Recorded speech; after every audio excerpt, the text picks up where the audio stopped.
सबसे बाहर जो एक लेयर पाई जा रही है, दिख रहा है, ये वाली ग्रीन वाली, ये जो ग्रीन वाली लेयर है इसको हम बोल रहे हैं बाह्य त्वचा या एपिडर्मिस। चार बीजाणु धानी पाए गए, ठीक है।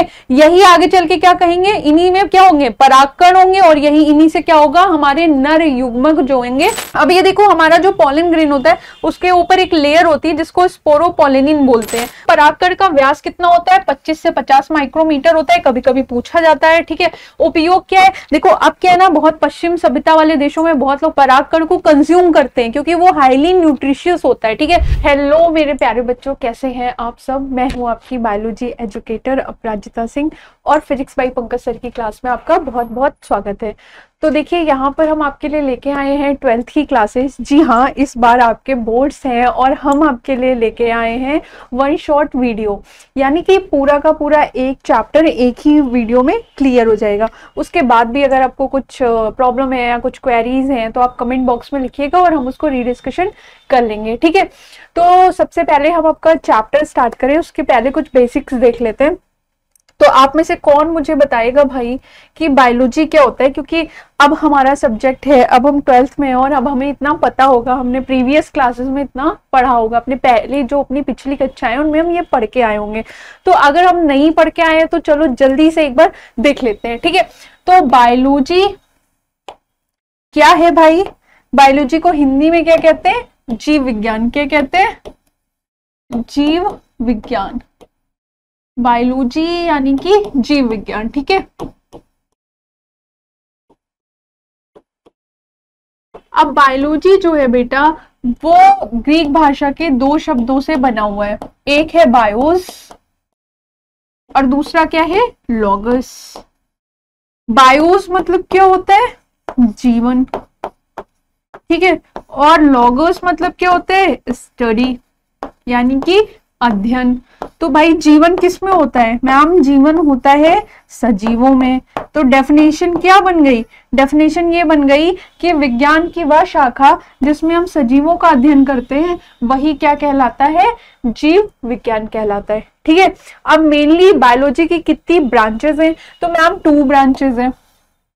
कौन कौन सी है भाई, वनस्पति विज्ञान, वनस्पति विज्ञान, और दूसरी क्या है, जंतु विज्ञान, ठीक है। वनस्पति विज्ञान को इंग्लिश में बोलते हैं बॉटनी और जंतु विज्ञान को इंग्लिश में बोलते हैं जूलॉजी। तो अब जो शब्द है बायोलॉजी, इसके जनक कौन है, तो मैम इसके जनक कौन है, अरस्तु। कौन है, अरस्तु। इंग्लिश में हम इनको क्या बोलते हैं, एरिस्टोटल। आप बोलेंगे मैम मेरा तो नाम हिंदी इंग्लिश में सेम ही रहता है। हाँ भाई, ये फॉरनर्स है, इनका कुछ अलग सिस्टम होता है, तो हिंदी में अरस्तु और इंग्लिश में आप लिखेंगे तो क्या लिखेंगे, एरिस्टोटल, ठीक है। वैसे ही वनस्पति विज्ञान के जो जनक हैं वो कौन है, थियोफैस्टस। कौन है बेटा, थियोफैस्टस, ओके। अब जंतु विज्ञान के जनक कौन है, तो जंतु विज्ञान के जनक कौन है, वापस से अरस्तु ही हैं, ठीक है। तो ये हमारे हो गए कुछ बेसिक्स जो आपको पता ही होना चाहिए, बहुत जरूरी है। अब हम आते हैं अपने फर्स्ट चैप्टर पे। आज हम अपनी फर्स्ट यूनिट का फर्स्ट चैप्टर पढ़ेंगे। क्या पढ़ेंगे, फर्स्ट यूनिट का फर्स्ट चैप्टर। तो देखो आपका फर्स्ट यूनिट में क्या क्या चैप्टर्स हैं। पहला है पुष्पी पादपों में लैंगिक जनन, ठीक है। दूसरा है मानव जनन, तीसरा है जनन स्वास्थ्य। तो हम अपनी फर्स्ट यूनिट में ये 3 पार्ट्स जो है वो कवर करेंगे। तो उसमें भी आज हम फर्स्ट अपना कौन सा पार्ट पढ़ेंगे, ये पुष्पी पादपों में लैंगिक जनन, ठीक है, ये पढ़ेंगे हम। चलो भाई देख लेते हैं। अब देखते हैं पुष्पी पादप क्या होते हैं। मैम बोल रही है पुष्पी पादपों में लैंगिक जन्म, पर पुष्पी क्या होता है पहले तो यही नहीं समझ में आ रहा है मुझे, ठीक है। तो चलो देख लेते हैं। अभी मैंने क्या बताया कि बायोलॉजी की 2 ब्रांचेस होती हैं, एक होती है वनस्पति विज्ञान और एक होती है जंतु विज्ञान। तो पुष्पी पादप, पादप से आप इतना तो समझ गए होंगे ना कि आज हम किसके बारे में पढ़ने वाले हैं, पौधों के बारे में, पादपों के बारे में, ठीक है। तो आपने अपनी पिछली प्रीवियस क्लासेस में पढ़ा होगा क्लासिफिकेशन, क्लास 11th में, तो उसमें आपने देखा होगा कि जो पादप हैं अगर हम उनको क्लासिफाई करें तो कितने भागों में कर सकते हैं, 2 भागों में कर सकते हैं। एक को बोलते हैं क्रिप्टोगैमस और एक को बोलते हैं फेनरोगैमस। क्रिप्टोगैमस कौन से प्लांट होते हैं, बीज रहित होते हैं। और फेनेरोगैमस कैसे होते हैं? बीज युक्त होते हैं। बीज युक्त मतलब जिसमें बीज पाया जाए, बीज रहित मतलब जिसमें बीज ना पाया जाए। ठीक है, देखो आपको इस तो पता ही होगा बेटा कि एवोल्यूशन के क्रम में चीजें धीरे धीरे डेवलप होती जा रही हैं। तो जब धीरे धीरे डेवलप होंगी तो उनके जो लक्षण होंगे, उनके जो कैरेक्टर्स होंगे वो भी क्या होंगे? एडवांस होते जाएंगे, पहले से विकसित होते जाएंगे भाई, है ना। जैसे हम कोई फोन यूज करते हैं तो पहले हम क्या करते हैं, छोटा, पहले पुराने फोन चलते थे, अब एकदम एडवांस वर्जन उनके चलते हैं। ठीक है, तो जो बीज रहित पौधों का समूह है जिसको हम क्रिप्टोगैमस कह रहे हैं, उसमें देखो क्या क्या चीजें आती हैं। उसमें आता है थैलोफाइटा, ठीक है, और क्या आता है? ब्रायोफाइटा, और क्या आता है? टेरिडोफाइटा। ठीक है, थैलोफाइट, ब्रायोफाइट, टेरिडोफाइट, ये ऐसे ग्रुप हैं जो किसमें आते हैं? फिनेरोगैमस में, सॉरी क्रिप्टोगैमस में आते हैं। क्रिप्टोगैमस में मतलब इनमें बीज नहीं पाया जाता है। यही तो पढ़ा होगा ना अपने क्लास 11 में, क्या? ब्रायोफाइटा, टेरिडोफाइटा, जिम्नोस्पर्म, एंजियोस्पर्म्स, यही प्लांट के ग्रुप हैं। तो उनमें से थैलोफाइटा, ब्रायोफाइटा, टेरिडोफाइट में बीज नहीं पाए जाते हैं। तो बीज अब पाए किस किस में जाते हैं? बीज पाए जाते हैं फेनेरोगैमस में, यानी कि जिम्नोस्पर्म में पाया जाएगा और एंजियोस्पर्म में पाया जाएगा। किसमें किसमें पाया जाएगा? जिम्नोस्पर्म में पाया जाएगा और एंजियोस्पर्म में पाया जाएगा। इन दोनों में बीज पाया जाएगा। ठीक है, अब ये जो एंजियोस्पर्म है इसमें पुष्प भी पाया जाएगा। पुष्प युक्त पादप, यानी हम बोलेंगे जो सबसे एडवांस, अगर मैं एक बहुत बेसिक और सिंपल सा क्वेश्चन पूछूं कि सबसे एडवांस पादप समूह या सबसे एडवांस्ड जो है ग्रुप कौन सा है, तो आप बोलेंगे मैम एंजियोस्पर्म में। आपको पहली बार फल खाने को कहाँ मिला? मैम बाजार में। बाजार में नहीं भाई, एंजियोस्पर्म में। सबसे पहली बार फल कहाँ पे बने? एंजियोस्पर्म में बने। Highly developed group. तो एंजियोस्पर्म खास हुआ क्योंकि क्या है? वो अपना पुष्प बना रहा है और क्या है? वो अपना फल बना रहा है। ठीक है, यहाँ पे बीज तो बन गए, यहाँ पे क्या है? बीज तो बन गए, लेकिन यहाँ पे अभी क्या है? फल नहीं बन रहा है। तो फल पहली बार कहाँ पे बना? फल पहली बार कहाँ पे बना? एंजियोस्पर्म में बना। ठीक है, तो आज हम इन्हीं एंजियोस्पर्म, जिसको हम आवृत बीजी भी कह रहे हैं, यही क्या पढ़ेंगे? पादपी पुष्पों में लैंगिक जनन, यानी कि जो आपके आवृत बीजी पौधे हैं इसमें क्या पढ़ेंगे? लैंगिक जनन, यानी कि जो आपके हाईली एडवांस्ड प्लांट ग्रुप हैं उनमें हम क्या पढ़ेंगे? लैंगिक जनन। है ना इंटरेस्टिंग कि सबसे एडवांस ग्रुप हम पढ़ रहे हैं और हम ये देख रहे हैं कि उसमें लैंगिक जनन कैसे हो रहा है। ठीक है, चलो फिर शुरू करते हैं फटाक से। अब देखो भाई, शुरू करते हैं हम क्या क्या हमें पढ़ना है। तो ये देखो आपका अध्याय 1 है। क्या है ये? पुष्पीय पादपों में लैंगिक जनन। ठीक है, अब देख लेते हैं एक बार कि हमें इस चैप्टर में क्या क्या पढ़ना है। हमें इस चैप्टर में क्या क्या पढ़ना है, तो हम पढ़ेंगे पुष्प। ठीक है, आवर्त बीजियों का एक आकर्षक अंग। ठीक है, क्या क्या है ये? पुष्प यानी फ्लावर जो होता है, वो जो एंजियोस्पर्म या आवृत बीजी होते हैं उनका सबसे आकर्षक भाग होता है, जो सबसे ज्यादा लुभाता है, सबसे ज्यादा अच्छा लगता है। आप देखते हैं ना, आपको इतने ढेर सारे फूल दिखते रहते हैं अलग अलग डिफरेंट कलर्स के, तो आप कितने खुश हो जाते हैं, अरे वाह कितना सुंदर है ना। तो पुष्प क्या पढ़ेंगे हम? पुष्प की संरचना पढ़ेंगे बेसिकली, कि पुष्प में कितने कितने भाग होते हैं, उन भागों का क्या काम होता है, वो जो भाग होते हैं वो कैसे जनन में मदद करते हैं। ठीक है, तो पुष्प आवृत बीजियों का एक आवश्यक अंग जो कि उनको खूबसूरत बना देता है। राइट, दूसरा हम क्या पढ़ेंगे? निषेचन पूर्व संरचनाएं एवं घटनाएं। और निषेचन पूर्व, निषेचन मतलब क्या होता है? फर्टिलाइजेशन। फर्टिलाइजेशन के पहले जो प्रोसेस हो रहा है उसको हम क्या बोलेंगे? निषेचन पूर्व, यानी कि प्री फर्टिलाइजेशन। ठीक है, फर्टिलाइजेशन मतलब मिलना, मेल गैमेट और फीमेल गैमेट का फ्यूज होना। ठीक है, नर युग्मक और मादा युग्मक में क्या मिलन, वो क्या कहलाता है? वो फर्टिलाइजेशन कहलाता है, या फिर क्या कहलाता है? निषेचन कहलाता है। ठीक है, तो निषेचन होने से पूर्व क्या क्या तैयारियां होती हैं भाई? कैसे नर युग्मक बन रहा है, कैसे मादा युग्मक बन रही है, कैसे वो दोनों विकसित होके एक दूसरे के पास तक पहुंच रहे हैं, मिल रहे हैं। तो यही क्या हो गई? निषेचन पूर्व संरचनाएं या तैयारियां, कि भाई कैसे उन्होंने तैयारी की, क्या करने की? निषेचन करने की। दूसरा जो पॉइंट पढ़ेंगे वो क्या पढ़ेंगे? दोहरा निषेचन। यहाँ पे निषेचन तो हो रहा है, फर्टिलाइजेशन तो हो रहा है। फर्टिलाइजेशन क्या है? फर्टिलाइजेशन है नर युग्मक और मादा युग्मक का मिलना। लेकिन आवर्त बीजियों में यानी कि एंजियोस्पर्म में क्या खास बात है, बताइए मुझे क्या खास बात है। खास बात ये है कि यहाँ पे दोहरा जो है निषेचन मिल रहा है। क्या मिल रहा है? दोहरा निषेचन मिल रहा है, ठीक है, जिसको हम इंग्लिश में क्या कह सकते हैं? Double fertilization. क्या मिल रहा है? डबल फर्टिलाइजेशन मिल रहा है। तो ये बहुत ही इंपॉर्टेंट है बेटा, ये याद रखने वाली बात है कि दोहरा निषेचन या फिर इसको क्या कह सकते हैं? द्विनिषेचन किसमें मिलता है, किसका कैरेक्टर है? तो मैम ये एंजियोस्पर्म्स का कैरेक्टर है। किसका कैरेक्टर है? एंजियोस्पर्म का।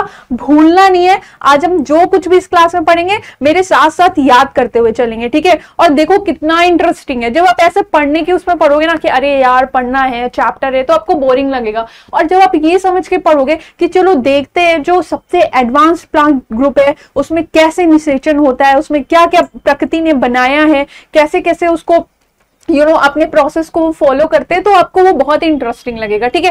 तो अभी क्या देखा हमने कि प्री फर्टिलाइजेशन में क्या होगा, निषेचन के पूर्व क्या क्या होगा। फिर क्या देखा, हाँ भाई निषेचन तो हो रहा है लेकिन खास बात क्या है? द्विनिषेचन हो रहा है। अब जब निषेचन हो गया तो फिर तीसरा क्या देखेंगे? निषेचन पश्च संरचनाएं एवं घटनाएं। कि निषेचन हो गया भाई, फर्टिलाइजेशन बन गया, फर्टिलाइजेशन का एंड प्रोडक्ट क्या होता है, अंतिम उत्पाद क्या होता है? मैम जाइगोट होता है। अब जाइगोट हो बन गया है, जाइगोट कैसे विकसित होगा, कैसे एम्ब्रियो में कन्वर्ट होगा, कैसे आगे चल के और विकसित होगा, ये सब हम किस में पढ़ेंगे? ये सब हम पढ़ेंगे निषेचन पश्च संरचनाओं में, ठीक है। उसके बाद फिर एक छोटा सा टॉपिक है, हम देखेंगे असंग जनन एवं बहुभ्रूणता, ठीक है। असंग जनन एवं बहुभ्रूणता, ये क्या होता है इसको भी समझेंगे आराम से, ठीक है। चलो फिर शुरू करते हैं अपनी फर्स्ट क्लास।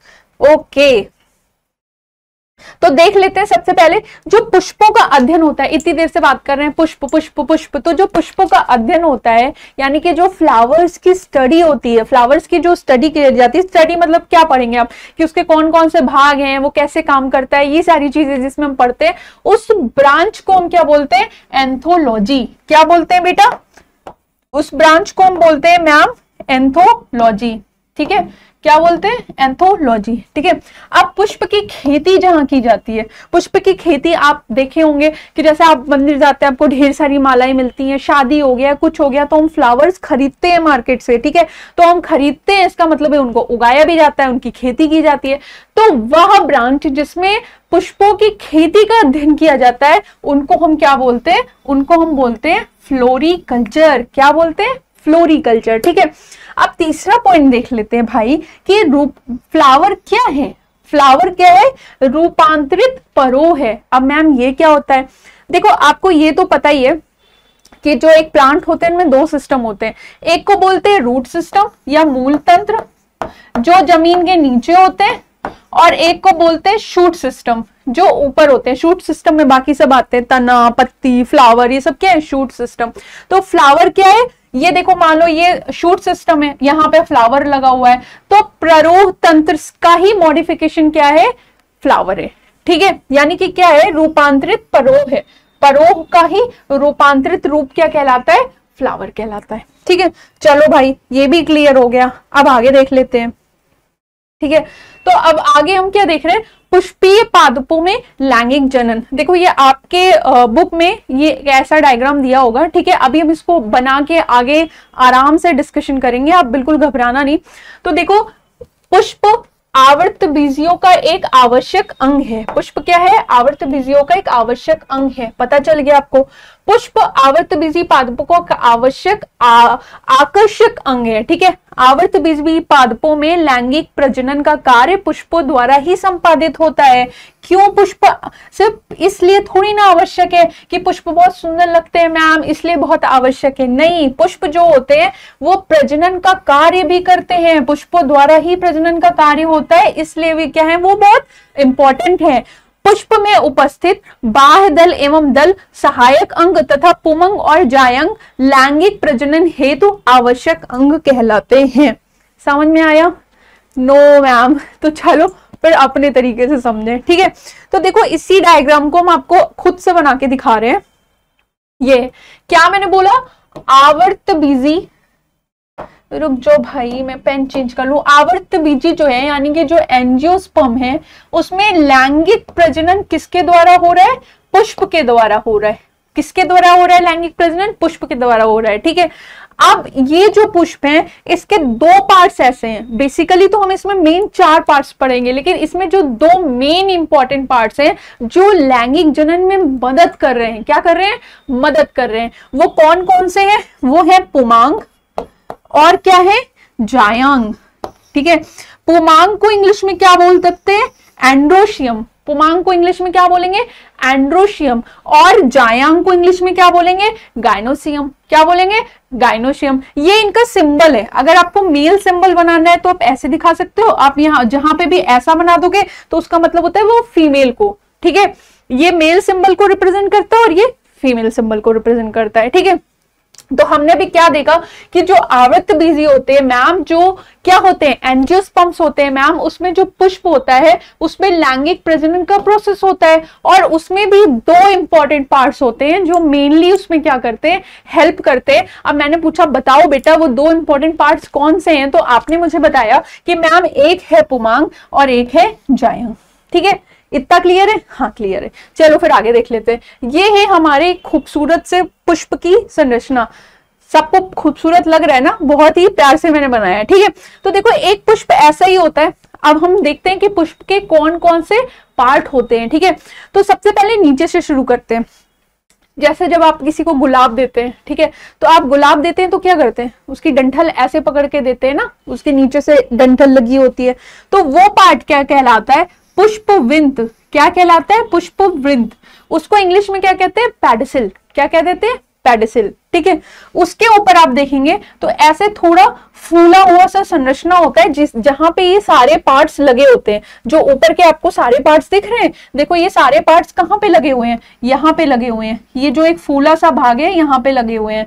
तो इस फूले से भाग को क्या बोलते हैं? इस फूले से भाग को बोलते हैं पुष्पाशन, यानी कि इसको इंग्लिश में क्या बोलेंगे? थैलेमस। देखो बहुत सिंपल सी बात है, बहुत सिंपल सी बात है। जैसे हम कहाँ बैठते हैं? हम बैठते हैं आसन पे, वैसे पुष्प कहाँ बैठते हैं? पुष्पासन पे। वाह वाह, ये तो शायरी बन गई। जैसे हम बैठते हैं आसन पे, वैसे पुष्प कहाँ बैठते हैं? पुष्प के जो पार्ट्स हैं वो कहाँ बैठते हैं? पुष्पासन पे। ठीक है, तो ये क्या हो गया? पुष्पासन हो गया। अब देखो मजाक खत्म, इंपॉर्टेंट वर्ड शुरू।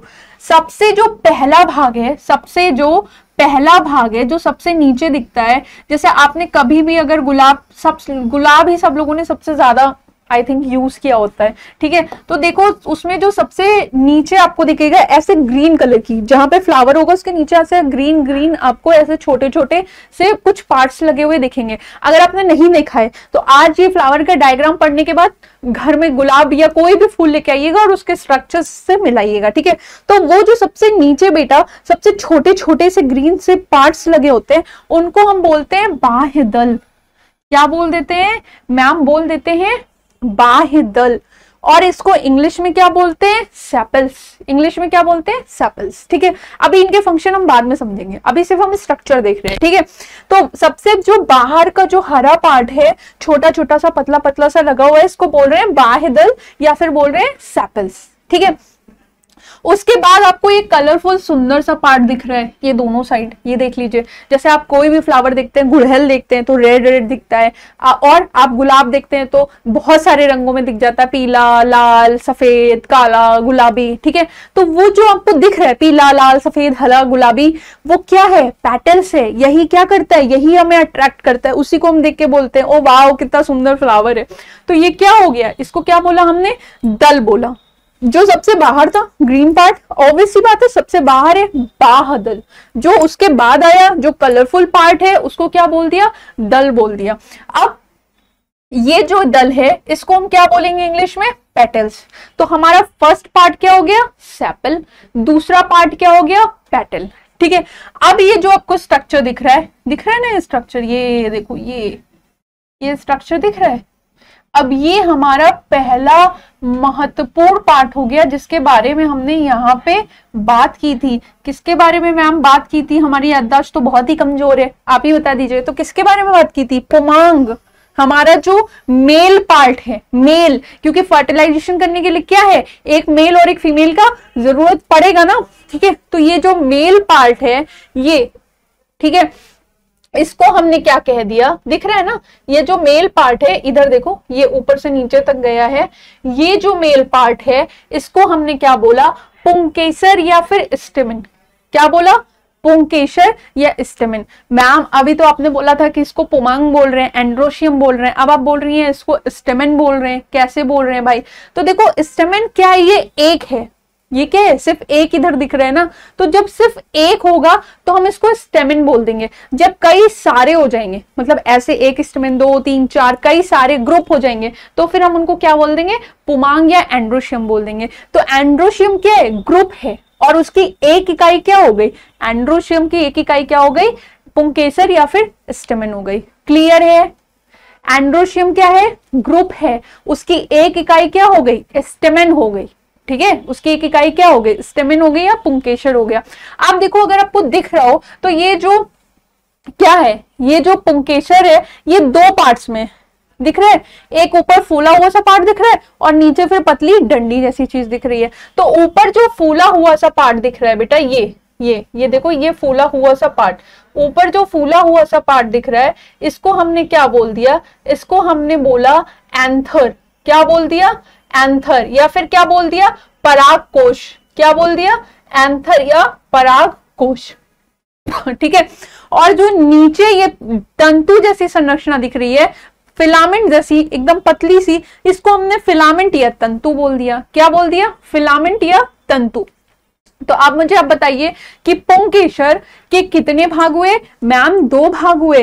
कौन से 2 भाग हुए बेटा, पहले को मैम हमने बोला परागकोश या एंथर, जो ऊपर फूला हुआ भाग था, और जो नीचे सहायक भाग था ये तो मेन भाग हो गया, जो परागकोश या एंथर है ये मेन भाग हो गया। अब उसको सहायता कौन दे रहा है, उसके कामों में उसकी मदद कौन कर रहा है, मैम कर रहा है फिलामेंट या तंतु, ठीक है। क्लियर है इतना, वेरी गुड। अब देखो आ जाते हैं यहाँ पे बीच में एक स्ट्रक्चर बचा, इसको बोलते हैं स्त्री केसर। जैसे वो पुंकेसर था वैसे क्या हो गया, ये स्त्री केसर हो गया, ठीक है। ये क्या हो गया, स्त्री केसर हो गया। स्त्री केसर को क्या बोलेंगे, पिस्टल बोलेंगे। मैम यहाँ पे तो आपने हमें जायंग बताया था या फिर गाइनोसियम बताया था। हाँ भाई, फिर से वही बात, जायंग या गाइनोसियम क्या है, ग्रुप है, समूह है, उसकी एक इकाई। अगर सिर्फ हम एक इकाई ले रहे हैं, यहाँ पे सिर्फ एक ही देख रहे हैं ना, तो उसकी एक इकाई को हम क्या बोलेंगे, पिस्टल बोल देंगे या कार्पेल बोल देंगे या फिर स्त्री केसर बोलेंगे। पुंकेसर, स्त्री केसर, कितना आसान तो है, देखो पुंकेसर, स्त्री केसर, ठीक है। अब ये जो स्त्री केसर है बेटा, इसके 3 भाग है, जबकि जो हमारा पुंकेसर था उसके कितने भाग थे, मैम उसके 2 भाग थे। और हमारे स्त्री केसर के कितने भाग है, मैम 3 भाग है, ठीक है। तो वो 3 भाग कौन कौन से, देखो ऊपर ऐसे स्ट्रक्चर है, ये ऐसे होता है, ऐसा स्ट्रक्चर है, फिर पतला सा स्ट्रक्चर है, फिर नीचे मटकी जैसा स्ट्रक्चर है, ठीक है। तो ऊपर का ये जो पतला स्ट्रक्चर है उसको बोल देते हैं वर्तिकाग्र। क्या बोला मैंने, वर्तिकाग्र, ठीक है। इंग्लिश में इसको बोल देंगे स्टिग्मा। क्या बोलेंगे, स्टिग्मा। उसके बाद देखो एक पतली पाइप जैसी संरचना यहाँ पे भी नीचे आ रही है, ये पाइप जैसी संरचना को क्या बोला, वर्तिका। क्या बोल रहा, वर्तिका। उसको क्या बोलेंगे इंग्लिश में, स्टाइल। और सबसे नीचे ये जो आपको फूली हुई संरचना दिख रही है, जो मटके जैसा या गोलाकार संरचना दिख रही है, इसको हमने क्या बोल दिया, अंडकोश या फिर क्या बोल दिया, ओवरी, ठीक है। अब मुझे बताओ एक फ्लावर में मेन कितने पार्ट्स पढ़े आपने, मैम 4 पढ़े। कौन सा, सबसे बाहर बाह्य दल जिसको हमने सेपल्स कहा, उसके बाद क्या है दल जिसको हमने पेटल्स कहा, उसके बाद मैम हमने पढ़ा पुंकेसर जिसको हमने स्टेमेंस कहा, और उसके बाद मैम हमने पढ़ा स्त्री केसर जिसको हमने क्या कहा, पिस्टल कहा, ठीक है। अब मैम पुंकेसर के भी 2 भाग थे, एक था परागकोश, दूसरा था तंतु। और मैम स्त्री केसर के 3 भाग थे, एक को हमने बोला वर्तिकाग्र, एक को बोला हमने वर्तिका, और तीसरे को हमने बोला क्या, अंडकोश, ठीक है। यानी कि इंग्लिश में बोले तो स्टिग्मा, स्टाइल और ओवरी। याद करो मेरे साथ, स्टिग्मा, स्टाइल और ओवरी, ये 3 पार्ट्स हैं किसके, स्त्री केसर के, ठीक है। अब बताओ इस डायग्राम में कोई कंफ्यूजन है, नहीं होना चाहिए बिल्कुल भी। फिर भी अगर कंफ्यूजन हुआ तो बताना मुझे, ठीक है। चलो अब आगे देख लेते हैं। अभी तो हमने क्या देखा, अभी हमने सिर्फ इनका स्ट्रक्चर देखा, अब इनके थोड़े फंक्शंस भी देख लेते हैं भाई कि ये क्या क्या कार्य करते हैं। देखो ये आपकी बुक में ऐसा डायग्राम कुछ दिया होगा, वो सेम ही चीज है। ये क्या हो गया, ये फीमेल पार्ट हो गया, अंडाशय हो गया, फिर ये क्या हो गया, ये क्या हो गया, ये स्टिग्मा हो गया, ये स्टाइल हो गया, और ये ओवरी यानी कि वो हो गया। ये सारी पंखुड़ियां हो गई, ठीक है, दिख रहा है ना, पंखुड़ी दिख रही है कि नहीं। और ये आपका क्या हो गया, ये आपका पुंकेसर यानी कि मेल पार्ट हो गया, ठीक है, जिसमें परागकोश हो गया और ये पतला वाला तंतु हो गया। ये आपका बाह्य दल हो गया, ये आपका दल हो गया। तो देखो जो स्ट्रक्चर है वो सेम है, ठीक है, बस वो मैंने बना के दिखाया, ये ऑलरेडी आपकी बुक में बना हुआ है। अब चलो भाई देख लेते हैं हमने क्या पढ़ा। मैम हमने इंपॉर्टेंट चीजें पढ़ी, 4 पुष्प के भाग। तो देखो पहला भाग क्या था, बाह्य दल पुंज। क्या था, बाह्य दल पुंज।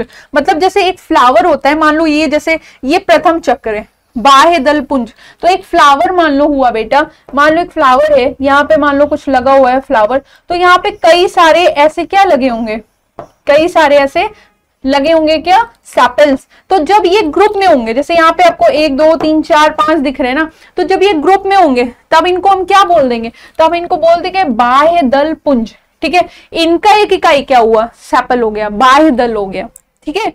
आप कंफ्यूज ना हो इसलिए हम एक एक सेगमेंट में तोड़ के बता रहे हैं कि आप कंफ्यूज ना हो जाए। सबसे पहले इनका जो ग्रुप हो गया उसको क्या बोल देंगे, बाह्य दल पुंज, और इसका क्या इकाई हो गया, सेपल्स, ठीक है, या बाह्य दल, ठीक है। काम क्या है, पीपी पीपी, आप लोगों ने मैम ने सब पे पीपी भी रखा है।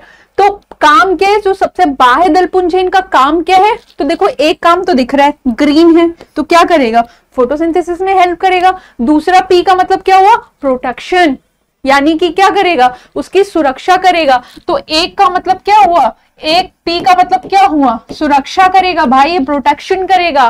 तो प्रोटेक्शन करेगा, और दूसरा क्या करेगा, दूसरे पी का क्या मतलब हुआ, फोटोसिंथेसिस करेगा, यानी कि खाना बनाने में मदद करेगा।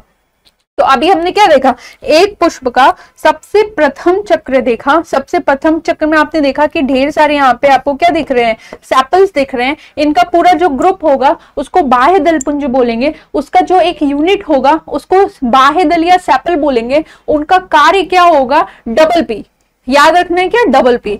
एक पी क्या करेगा, फोटोसिंथेसिस करेगा, दूसरा पी क्या करेगा, प्रोटेक्शन यानी कि सुरक्षा करेगा, ठीक है। ये आपके याद करने के लिए कि पी आपको याद रहेगा, ठीक है। या आप अपने कोडवर्ड समझ लो कि इतनी सारी चीजें दिमाग में कैसे रहे, उसके लिए कोडवर्ड्स बना लो।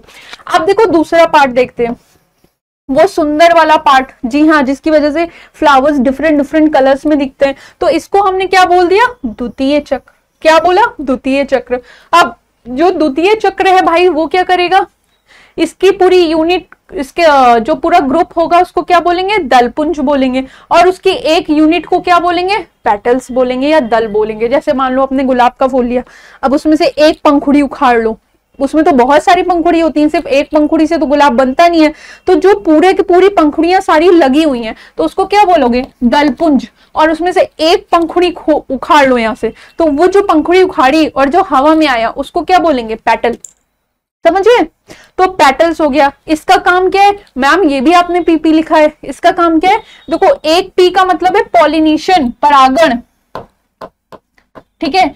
परागण कैसे करेगा मैम, भाई क्योंकि सुंदर है, अट्रैक्टिव है, तो जितने भी भौरे होंगे, कीट पतंगे होंगे, वो सब इसके रंग को देख के क्या होंगे, इसके ऊपर आकर्षित होंगे, और आकर्षित होंगे तो आएंगे, ठीक है, नेक्टर खाएंगे, उसके ऊपर बैठेंगे, तो जब बैठेंगे तो क्या करेंगे, उड़ के दूसरे पुष्प पे जाएंगे। तो क्या किया उन्होंने, परागण ट्रांसफर किया ना, एक जगह से मेल को दूसरी जगह फीमेल तक ले गए, ठीक है। तो एक जगह से दूसरी जगह तक वो कीटों के द्वारा जा रहे हैं, तो ये किसमें हेल्प कर रहे हैं, परागण में हेल्प कर रहे हैं, ठीक है। दूसरे पी का क्या काम है, देखो फिर से समझ लो एक बार कि जो द्वितीय चक्र है उसको हम क्या बोलते हैं, दलपुंज बोलते हैं। क्या बोलते हैं, दलपुंज बोलते हैं। उसकी एक यूनिट को क्या बोलते हैं, पेटल्स बोलते हैं या दल बोलते हैं। उसके भी 2 फंक्शन होते हैं, पहला फंक्शन है परागण और दूसरा वही क्या, प्रोटेक्शन, सुरक्षा।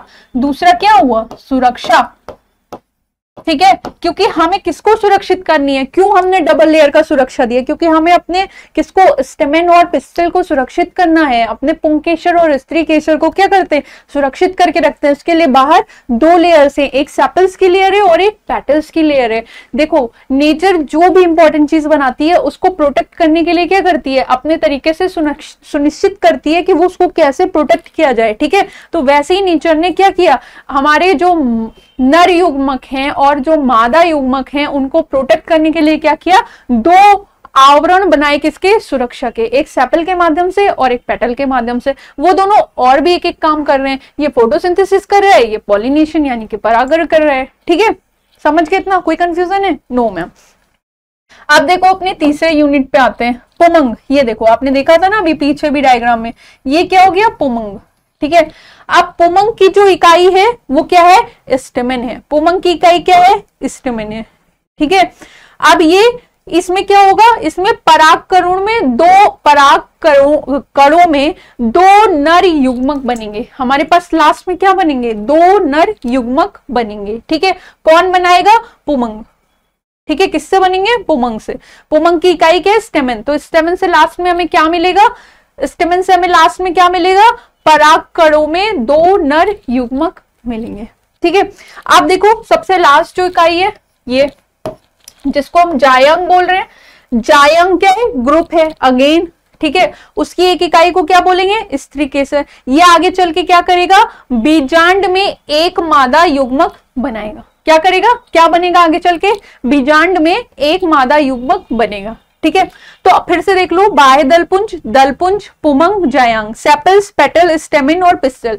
सेपल्स के दो काम है, एक सुरक्षा करना, एक फोटोसिंथेसिस करना। पेटल्स के दो काम, एक सुरक्षा करना, एक पॉलिनेशन करना। स्टेमिन से आगे क्या होगा, परागकण में दो नर युग्मक बनेंगे, आगे हम देखेंगे कैसे दो नर युग्मक बन रहे हैं। और पिस्टल और कार्पल में क्या होगा, बीजांड में एक मादा युग्मक बनेगा। तो क्या बनेगा आगे चल के, एक मादा युग्मक बनेगा और दो नर युग्मक बनेंगे। समझ गए ना? अब देखो चलो ये देखते हैं आगे कैसे बनता है ये। ठीक है, चलो फिर आगे बढ़ते हैं। अब देख लेते हैं, जैसे कि मैंने पहले बोला कि अब पुष्पी पादपों में लैंगिक जनन के 3 चरण होते हैं। पहले को क्या बोला था, प्री फर्टिलाइजेशन, फिर क्या था, फर्टिलाइजेशन, फिर तीसरा क्या था, पोस्ट फर्टिलाइजेशन। ठीक है, यानी कि निषेचन पूर्व क्या घटनाएं हो रही हैं, निषेचन हो रहा है और फिर निषेचन के पश्चात क्या क्या हो रहा है। ठीक है, तो निषेचन के पूर्व यानी कि प्री फर्टिलाइजेशन में क्या क्या हो रहा है ये देख लेते हैं। तो सबसे पहले क्या होगा, युग्म जनन यानी कि गैमेटोजेनेसिस। कौन सी प्रोसेस होगी, गैमेटोजेनेसिस की होगी। कैसे होगी ये अभी आगे समझेंगे, घबराने की कोई बात नहीं है। ठीक है, फिर क्या होगा, अब जनन बन गया, अब युग्म जनन बन गए, गैमेटोजेनेसिस हो गई, तो अब उनका क्या किया जाएगा, परागण किया जाएगा, पॉलिनेशन किया जाएगा, उनको एक जो फीमेल तक पहुंचाया जाएगा। ठीक है, तो ये जो दोनों प्रोसेस हैं, युग्म जनन या गैमेटोजेनेसिस और पॉलिनेशन, ये किस में आते हैं, प्री फर्टिलाइजेशन यानी कि निषेचन पूर्व घटनाएं हैं। ठीक है, इसके बाद क्या होगा, डबल फर्टिलाइजेशन। फर्टिलाइजेशन में यहाँ पे कैसा होगा, एंजियोस्पर्म में डबल फर्टिलाइजेशन होगा। पहले मैंने बताया, बहुत इंपॉर्टेंट कैरेक्टर इनका। ठीक है, उसके बाद क्या होगा, फर्टिलाइजेशन हो गया, अब क्या बनेगा, जाइगोट बनेगा मैम। क्या बनेगा, जाइगोट का निर्माण होगा। फिर जाइगोट से क्या बनेगा मैम, एम्ब्रियो बनेगा मैम। ठीक है, फिर एम्ब्रियोजेनेसिस होगा, कैसे उस एम्ब्रियो का विकास होगा। ठीक है, तो ये सब किस में होगा, पोस्ट फर्टिलाइजेशन में। तो कितने पार्ट हुए, लैंगिक जनन को हम कितने भागों में पढ़ेंगे, 3 भागों में पढ़ेंगे। एक को निषेचन पूर्व, फिर निषेचन और फिर निषेचन पश्चात। ठीक है, तो सबसे पहले पहला ले लेते हैं। पहला क्या लेंगे, निषेचन पूर्व। ठीक है, अब देखो निषेचन पूर्व संरचनाएं एवं घटनाएं। पुंकेसरों के समूह को पुमंग कहते हैं। पहले मैंने बताया, पुंकेसरों के समूह को क्या कहते हैं, पुमंग कहते हैं। ठीक है, और उनकी एक इकाई को पुंकेसर कहते हैं। जायांग की एक इकाई को अंडप कहते हैं। जायांग जो ग्रुप था उसकी एक इकाई को क्या कहेंगे, अंडप कहेंगे। पुंकेसरों के परागकोश तथा अंडप के बीजांड में अर्धसूत्री विभाजन के फलस्वरूप लघु बीजाणु यानी कि परागगण या फिर गुरु बीजाणु का विकास होता है। देखो यहाँ पे एक चीज समझो बेटा, जो मेल है उसको हम लघु बीजाणु कह रहे हैं, छोटा, और जो मादा है उसको हम गुरु बीजाणु बोलेंगे। मादा, देखो जो मदर होती है वो हमेशा गुरु होती है, बड़ी होती है, इससे याद रख लो, आसानी हो जाएगी कि जो मदर होती है वो क्या होती है, गुरु होती है। कहते हैं ना हमारी पहली गुरु कौन है, हमारी माँ है, तो उससे याद रखना है कि ठीक है कि देखो क्या कह रहे हैं, छोटे छोटे याद करने के लिए अपने ट्रिक्स बनाया करो, ठीक है। देखो क्या कह रहे हैं, पुंकेसरों के पराग कोश तथा अंडक के बीजांड में, एक मिनट भाई, हाँ देखो क्या कह रहा है कि पुंकेसरों के परागकोश तथा अंडक के बीजांड में अर्धसूत्री विभाजन, ये पढ़ा होगा आपने, अर्धसूत्री विभाजन, मियोसिस, माइटोसिस, प्रीवियस क्लासेस में पढ़ा है कि नहीं पढ़ा है, चलो नहीं पढ़ा होगा तो भी हम समझाएंगे यहाँ पे, ठीक है। के फलस्वरूप लघु बीजाणु, यानी कि जो परागकण है, परागकण क्या है, हमारे मेल पार्ट है, मेल नर भाग है, नर भाग क्या है, उसको हम क्या बोल रहे हैं, लघु बीजाणु, छोटा है, जो मेल है क्या है वो छोटा है, और जो गुरु बीजाणु है उसका विकास होता है। याद रखने के लिए हम बता रहे हैं कि यहाँ पे जो फीमेल है उसको हम क्या बोल रहे हैं, गुरु बीजाणु, और जो मेल है उसको क्या बोल रहे हैं, लघु बीजाणु, ठीक है। अब गुरु बीजाणु का विकास कहाँ पे होगा, अंडक के बीजांड में होगा, और ये यहाँ पे ये कैसे बनेगा इसको भी हम आगे देखते हैं। पहले हम देखेंगे कि लघु बीजाणु कैसे बन रहा है, फिर हम देखेंगे गुरु बीजाणु कैसे बनेगा, फिर हम क्या करेंगे, उनका फर्टिलाइजेशन कराएंगे, ठीक है। तो देखो प्री फर्टिलाइजेशन में इंग्लिश में भी हम बता देते हैं कि हमें क्या क्या पढ़ना है, स्टेमिन कि पहले हम स्टेमिन का स्ट्रक्चर देखेंगे डिटेल में, फिर माइक्रोस्पोरेंजियम, फिर लास्ट में उनसे पॉलन ग्रेन कैसे बनते हैं, यानी कि पुंकेसर देखेंगे, लघु बीजाणुधानी बोलेंगे, और फिर परागकण बोलेंगे। अब देखो यहाँ पे क्या है, ये एक पुंकेसर का डायग्राम है जो कि आपको बहुत क्लियर नहीं दिख रहा होगा, फिर भी इतना तो समझ में आ ही रहा होगा कि यहाँ पे क्या है, परागकोश है। मैंने क्या बताया था कि जो पुंकेसर है उसके दो भाग होते हैं, ऊपर वाले को जो फूला भाग होता है उसको एंथर या परागकोश कहते हैं, और जो नीचे का पतला डंडी जैसा भाग होता है उसको पुतंतु कहते हैं।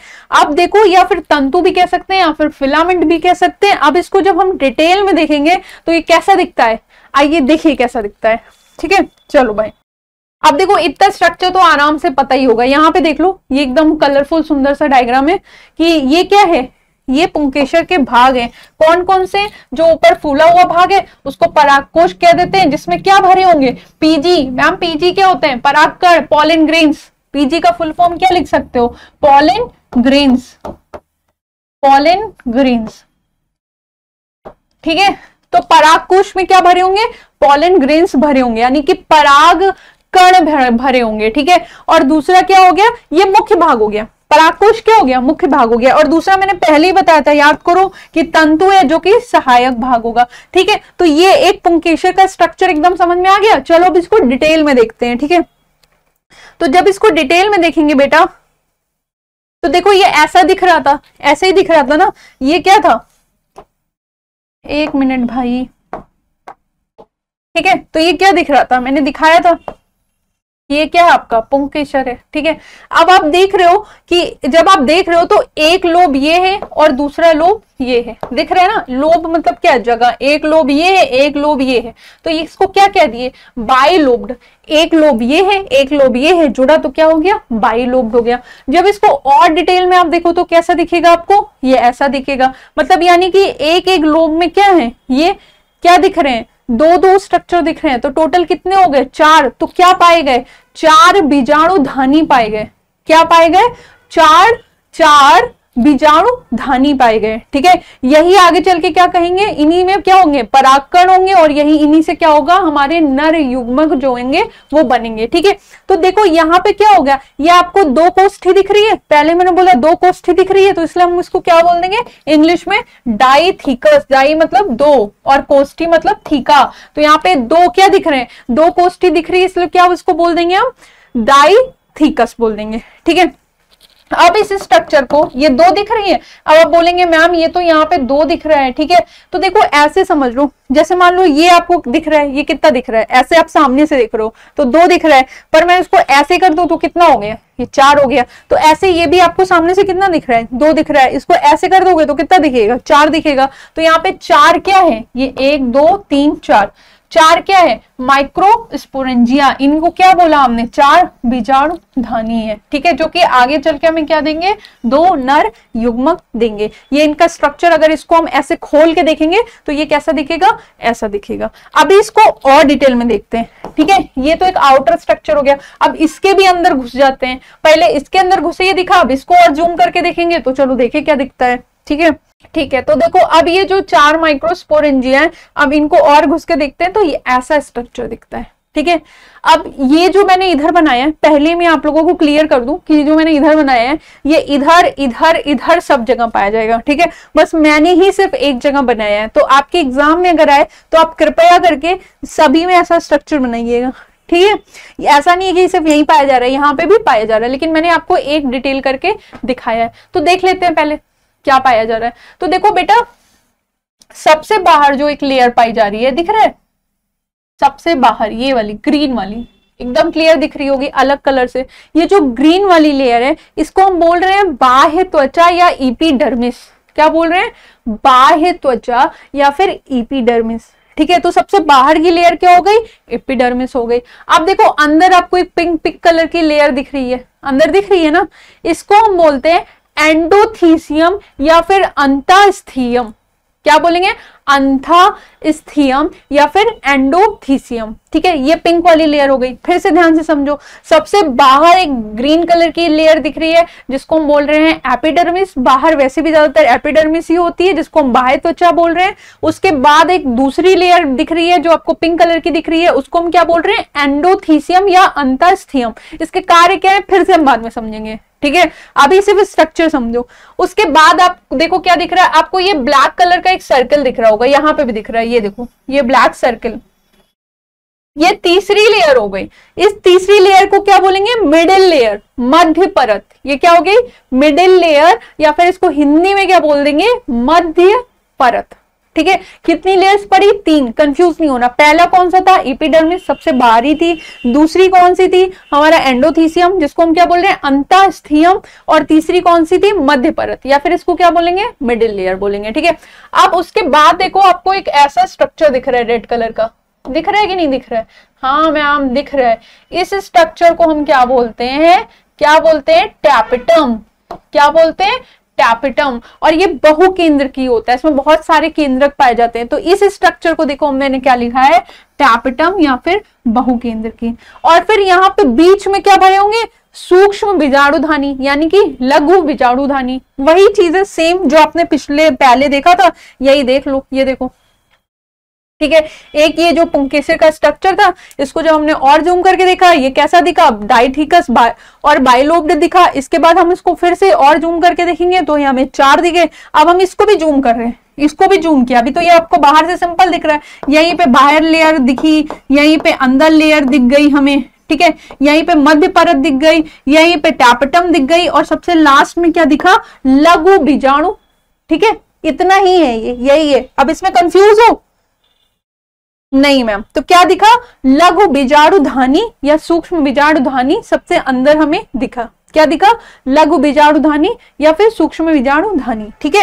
यहाँ पे भी देख लो, फिर से देख लो, एक बार कंफ्यूज मत होना। यही स्ट्रक्चर है, सबसे बाहर की लेयर, फिर अंदर की लेयर, फिर मध्य परत, फिर टैपेटम, और फिर क्या है, लघु बीजाणुधानी, ठीक है। जिससे आगे चल के क्या बनेंगे, लघु बीजाणु बनेंगे। अब चलो एक बार इसके कार्य देख लेते हैं। जो सबसे बाह्य त्वचा है कौन सी है, अब आप बताएंगे, आपका टर्न है। मैम सबसे बाह्य जो त्वचा थी वो कौन सी थी, एपिडर्मिस, ठीक है। वो क्या कर रही है, सुरक्षा कर रही है, सुरक्षा देना है ना, अंदर के जो पार्ट है, जो इंपॉर्टेंट पार्ट है, उनको सुरक्षा देना है। तो जो सबसे बाह्य की त्वचा है वो क्या कर रही है, सुरक्षा कर रही है। फिर जो दूसरी लेयर थी जिसको अंतःस्थीयम या एंडोथीसियम आपने इंग्लिश में बोला था, वो क्या कर रही है, स्फुटन में हेल्प कर रही है। मैम अब ये स्फुटन क्या होता है, स्फुटन मतलब होता है बेटा फटना, टूटना, ठीक है। जब ये स्ट्रक्चर्स फटेंगे तभी अंदर से क्या होगा, जो हमारा स्ट्रक्चर है वो बाहर आएगा, ठीक है। तो ये क्या करेगी, ये स्फुटन में हेल्प करेगी। फिर तीसरी जो है मध्य परत, वो भी स्फुटन में हेल्प करेगी। और टैपेटम, ये याद रखने वाली बात है कि जो टैपेटम है वो क्या करेगा, वो पोषण करेगा। फिर से समझ लो भाई एक बार, क्योंकि ये इंपॉर्टेंट स्ट्रक्चर है, ठीक है। एपिडर्मिस क्या कर रही है, सुरक्षा कर रही है। एंडोथीसियम क्या कर रही है, यानी कि अंतःस्थीयम क्या कर रही है, ये स्फुटन और सुरक्षा दोनों ही कर रही है। फिर मध्य परत क्या कर रही है, ये भी स्फुटन और सुरक्षा कर रही है। ठीक है, मेनली स्फुटन स्फुटन स्फुटन, ये तीनों ही स्फुटन में हेल्प करेंगे। एपिडर्मिस क्या होगी, वो सुरक्षा में भी ज्यादा हेल्प करेगी। ठीक है, फिर उसके बाद एंडोथीसियम भी क्या होगा, सुरक्षा में थोड़ा हेल्प करेगी। ठीक है, उसके बाद क्या है, टैपेटम, ये रेड वाली लेयर जो मैंने आपको दिखाई थी, टैपेटम किसके लिए हेल्प करेगी, ये पोषण के लिए हेल्प करेगी।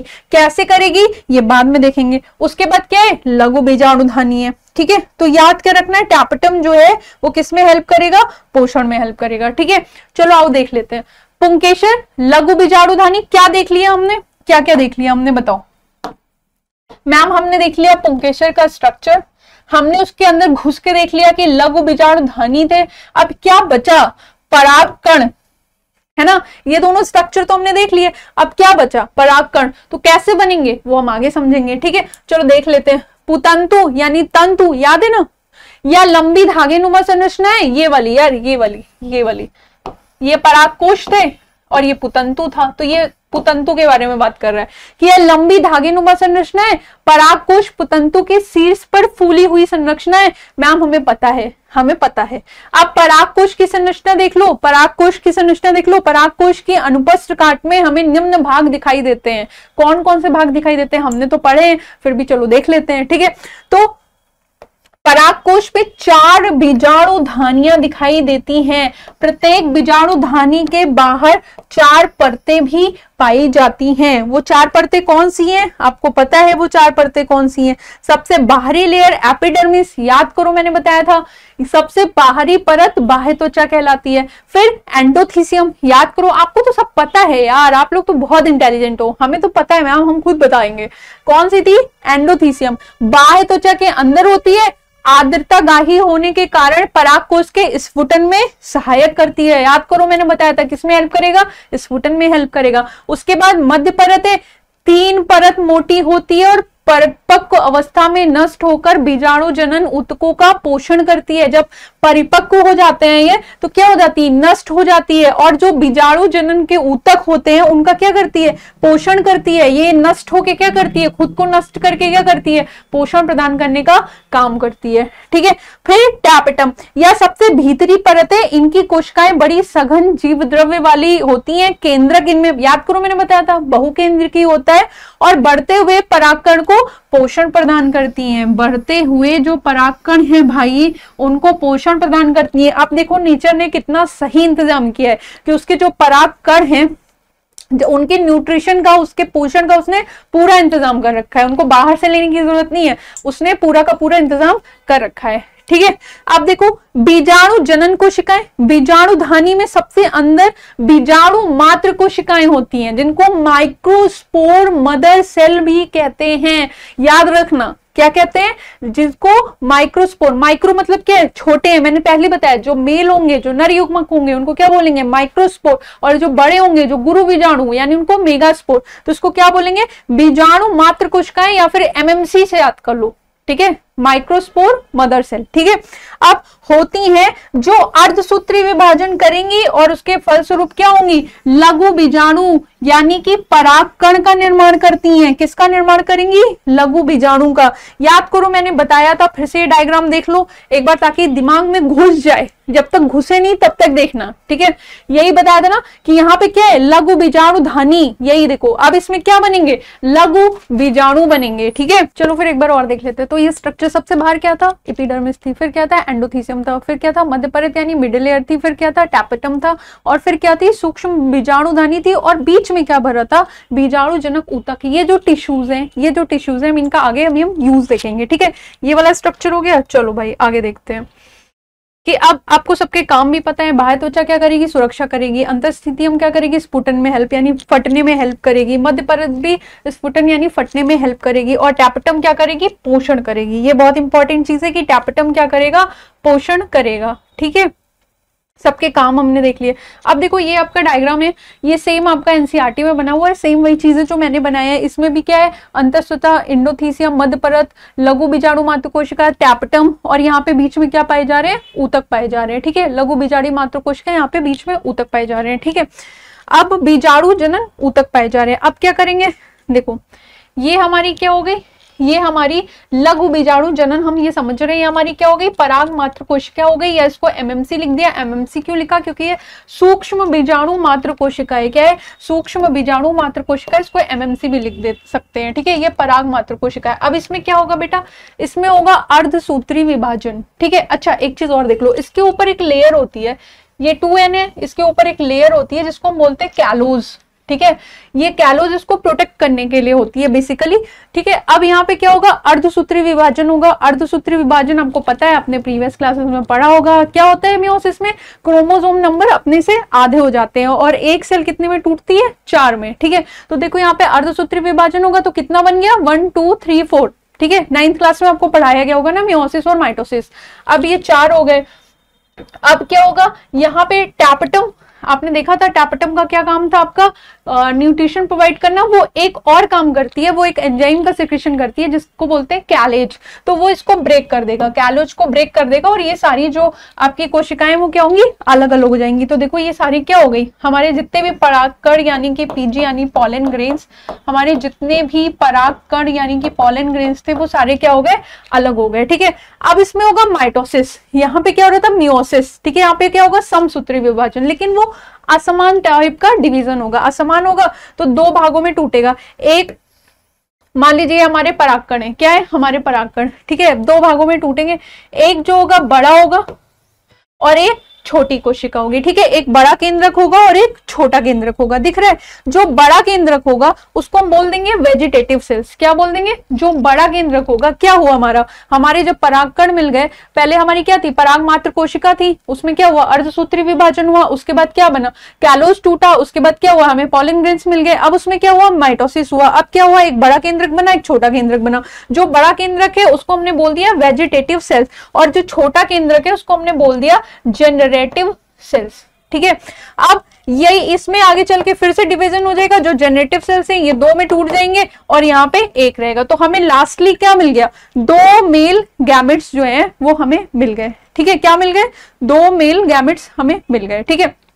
अब ये देखो हमारा जो पॉलन ग्रेन होता है उसके ऊपर एक लेयर होती है जिसको स्पोरोपोलिनिन बोलते हैं। उसके बारे में हम अभी आगे पढ़ेंगे कि कौन सिक्रीट करता है, इसका फंक्शन क्या होता है। इतना समझ में आ गया। हमें क्या बनाना था, मेल गैमेट। कितने मिल गए, 2 मेल गैमेट, ठीक है। ये प्रोसेस क्या होती है, ये प्रोसेस यहीं पे खत्म होती है क्योंकि हमें मेल गैमेट मिल गए। अब देख लो ये क्या है, ये हमारा परागकण की संरचना है। जो अभी हमने पीछे बनाया उसको हम डिटेल में करके देख रहे हैं, ठीक है। तो अब देखो ये परागकण क्या है, जैसा कि मैंने बताया था कि 2 सेल में डिवाइड हुआ था। 60% केसेस में क्या होता है कि ये 2 सेल स्टेज पे ही निकल जाता है, ठीक है। एक वेजिटेटिव सेल्स और एक जनरेटिव सेल्स, ठीक है। लेकिन 40% में क्या होता है, ये 3 सेल में हो जाता है, एक वेजिटेटिव सेल्स और 2 जनरेटिव सेल्स। ये चीज यही कह रहा है, ठीक है। अब देखो यहाँ पे क्या है, यहाँ पे अभी ये 2 सेल में ही है। तो देखो क्या हुआ, यहाँ पे ये बाह्य चोल है और ये क्या है, अंतःचोल है। ये हमारा परागकण का क्या है, डिटेल डायग्राम है, ठीक है। तो परागकण का जब हमने डिटेल डायग्राम देखा तो एक क्या उसमें पाया गया, बाह्य चोल पाया गया और एक क्या पाया गया, अंतःचोल यानी कि एंटाइन पाया गया, ठीक है। ये आपका वेजिटेटिव सेल्स हो गया। पता है आपने पीछे देखा था, जो बड़ा वाला पार्ट था वो वेजिटेटिव सेल्स था और जो अंदर छोटा था उसको हम जनरेटिव सेल्स बोल रहे थे। यही आगे चल के 2 में अगर टूट जाएंगे तो फिर क्या हो जाएगा, 3 सेल्ड स्टेज हो जाएगा, ठीक है। अब देखो क्या हुआ, ये जो बाह्य चोल यानी कि जो एक्साइन है ये एक स्पोरोपोलिनिन का सिक्रीशन करती है। अभी आपने जो पीछे देखा था ये क्या था, ये स्पोरोपोलिनिन का सिक्रीशन करती है। अब स्पोरोपोलिनिन क्या होता है मैम, स्पोरोपोलिनिन एक बहुत ही आप समझ लो केमिकल होता है, एक सिक्रीशन होता है जिसकी प्रतिरोधक क्षमता बहुत ज्यादा होती है, जिसको तोड़ा नहीं जा सकता है। और यही कारण है कि जो हमारे पॉलन ग्रेन है वो बहुत लंबे समय तक प्रोटेक्टिव अवस्था में रह सकते हैं, उनको नुकसान नहीं पहुंचता है। कौन बचाता है, ये स्पोरोपोलिनिन बचाता है। कौन सिक्रीट करता है, ये कौन सिक्रीट करता है, ये बाह्य चोल या एक्साइन सिक्रीट करता है। बाह्य चोल या एक्साइन को कौन बनाता है बेटा, इनको भी टैपेटम ही सिक्रीट करती है, ठीक है। आप देखो अंतःचोल इंटाइन है, ये पराग नली बनाती है। मैम पराग नली क्यों बनाती है? जब ये परागकण जाएंगे, कहाँ जाएंगे, हमारे जो क्या है, जो फीमेल जो स्त्री केसर पार्ट है वहां पे जब जाएंगे तो उस पराग नली का आप उस पराग नली के माध्यम से ही वो नीचे तक जाएंगे। आप जब वहां पहुंचेंगे तब आप ये देखेंगे। ठीक है, बस अभी यहाँ पे याद रखने वाली दो इंपॉर्टेंट बात क्या है कि ये जो एक्साइन है ये स्पोरोपोलिनिन का सिक्रीशन करती है, जो पॉलन ग्रेन की बाहरी परत होती है, और ये एक जगह पे ब्रेक होती है, बस एक जगह पे, छोटी सी जगह पे टूटी होती है, जिसको हम जनन छिद्र बोलते हैं। ठीक है, और जो एंटाइन होती है वो क्या करती है, वो पराग नली बनाने का काम करती है। तो ये किसका स्ट्रक्चर है? परागकण का। यहां तक कोई कंफ्यूजन है? नहीं। चलो फिर आगे देखते हैं। ठीक है, हो गया। अब देखो हमारे जो परागकण है, जैसा कि मैंने बताया कि एंजियोस्पर्म में 60% क्या होते हैं, 2 सेल स्टेज में निकल जाते हैं, और जब वो स्त्री केसर तक पहुंचते हैं तब जाके वो 3 सेल में कन्वर्ट होते हैं, जब उसके अंदर पहुंचते हैं। और 40% में क्या होता है कि वो 3 सेल में पहले ही कन्वर्ट हो जाते हैं। ठीक है, तो ये रेशियो उनका। अब देखो परागकण का व्यास कितना होता है? 25 से 50 माइक्रोमीटर होता है, कभी कभी पूछा जाता है। ठीक है, उपयोग क्या है? देखो अब क्या है ना, बहुत पश्चिम सभ्यता वाले देशों में बहुत लोग परागकण को कंज्यूम करते हैं क्योंकि वो हाईली न्यूट्रिशियस होता है। ठीक है, तो उसको कंज्यूम करने के लिए करते हैं। और जो घोड़े होते हैं, धावक घोड़े होते हैं, उनको खिलाने में यूज किया जाता है। और जो खिलाड़ी होते हैं वो अपनी ताकत बढ़ाने के लिए, न्यूट्रिशन बढ़ाने के लिए भी क्या करते हैं? परागकण का उपयोग करते हैं। ठीक है, क्या करते हैं? परागकण का उपयोग करते हैं भाई। तो ये परागकण के बारे में हो गया। अब चलो आगे देख लेते हैं। आगे ये देखो एक डायग्राम पहले देख लेते हैं फिर आगे बढ़ते हैं। ये स्पोरोपोलिनिन के बारे में, ये आपकी बुक में जो डायग्राम है परागकण का है, बिल्कुल वैसा ही है जैसे मैंने आपको बना के दिखाया है। ठीक है, ये परागकण में क्या है? अंकुरण दिखाया गया है। स्पोरोपोलिनिन की हमने बात की थी कि बायोचोल में स्पोरोपोलिनिन पाया जाता है, जिसका कार्य परागकण उच्च ताप, सुदृढ़ अम्लों एवं क्षारों के सम्मुख टिक सकता है। इसके कारण इसमें प्रतिरोधक क्षमता, वही मैंने बताया कि इसमें क्या होता है, इसको चाहे उच्च ताप दीजिए, चाहे अम्ल से तोड़िए, चाहे जिस चीज से भी तोड़िए, ये नहीं टूटेगा क्योंकि ये क्या होता है, ये बहुत ही स्ट्रांग होता है। और स्ट्रांग होके क्या करता है? ये प्रोटेक्ट करता है। किसको प्रोटेक्ट करता है मैम? ये प्रोटेक्ट करता है, किसको प्रोटेक्ट करता है भाई? पराग को, पराग कणों को प्रोटेक्ट करने का काम करता है। ठीक है, तो अभी हमने अपना मेल 2 नर युग्मक बना लिया जो हमें बनाना था। अब हम फीमेल की तरफ जा रहे हैं। ठीक है, अब हम देखते हैं फीमेल में क्या क्या प्रोसेस होते हैं। ठीक है, तो देखो फीमेल में हमें क्या क्या पढ़ना है। स्त्री केसर क्या होता है, आपको याद हो स्त्री केसर? ठीक है, ये वाला स्ट्रक्चर याद है ना। और क्या देखना है? गुरु बीजाणुधानी या बीजांड क्या होता है, और क्या देखना है? भ्रूणकोश क्या होता है। ठीक है, तो देखो स्त्री केसर जायंग की इकाई है, आपको अच्छे से पता है। गुरु बीजाणुधानी में क्या होगा? मादा युग्म का निर्माण होगा, ये याद रखना। गुरु बीजाणुधानी जिसको बीजांड भी कहते हैं, अभी आगे आप बीजांड का स्ट्रक्चर भी देखेंगे। तो गुरु बीजाणुधानी जिसे बीजांड भी कहते हैं, उसमें क्या होता है? उसमें मादा युग्म का निर्माण होता है। और भ्रूणकोश में क्या होता है? मादा युग्म तथा दूसरी कोशिका का जो है जहां पे निषेचन होगा, थैला जहां पर निषेचन होगा वो होगा। ठीक है, तो ये देख लेंगे। भ्रूणकोश में क्या होगा? मादा युग्म तथा दूसरी कोशिका का थैला जहां पे निषेचन होगा। बीजाणुधानी, गुरु बीजाणुधानी क्या करेगा? मादा युग्म का निर्माण करेगा। ठीक है, चलो भाई फिर आगे देख लेते हैं कैसे होगा।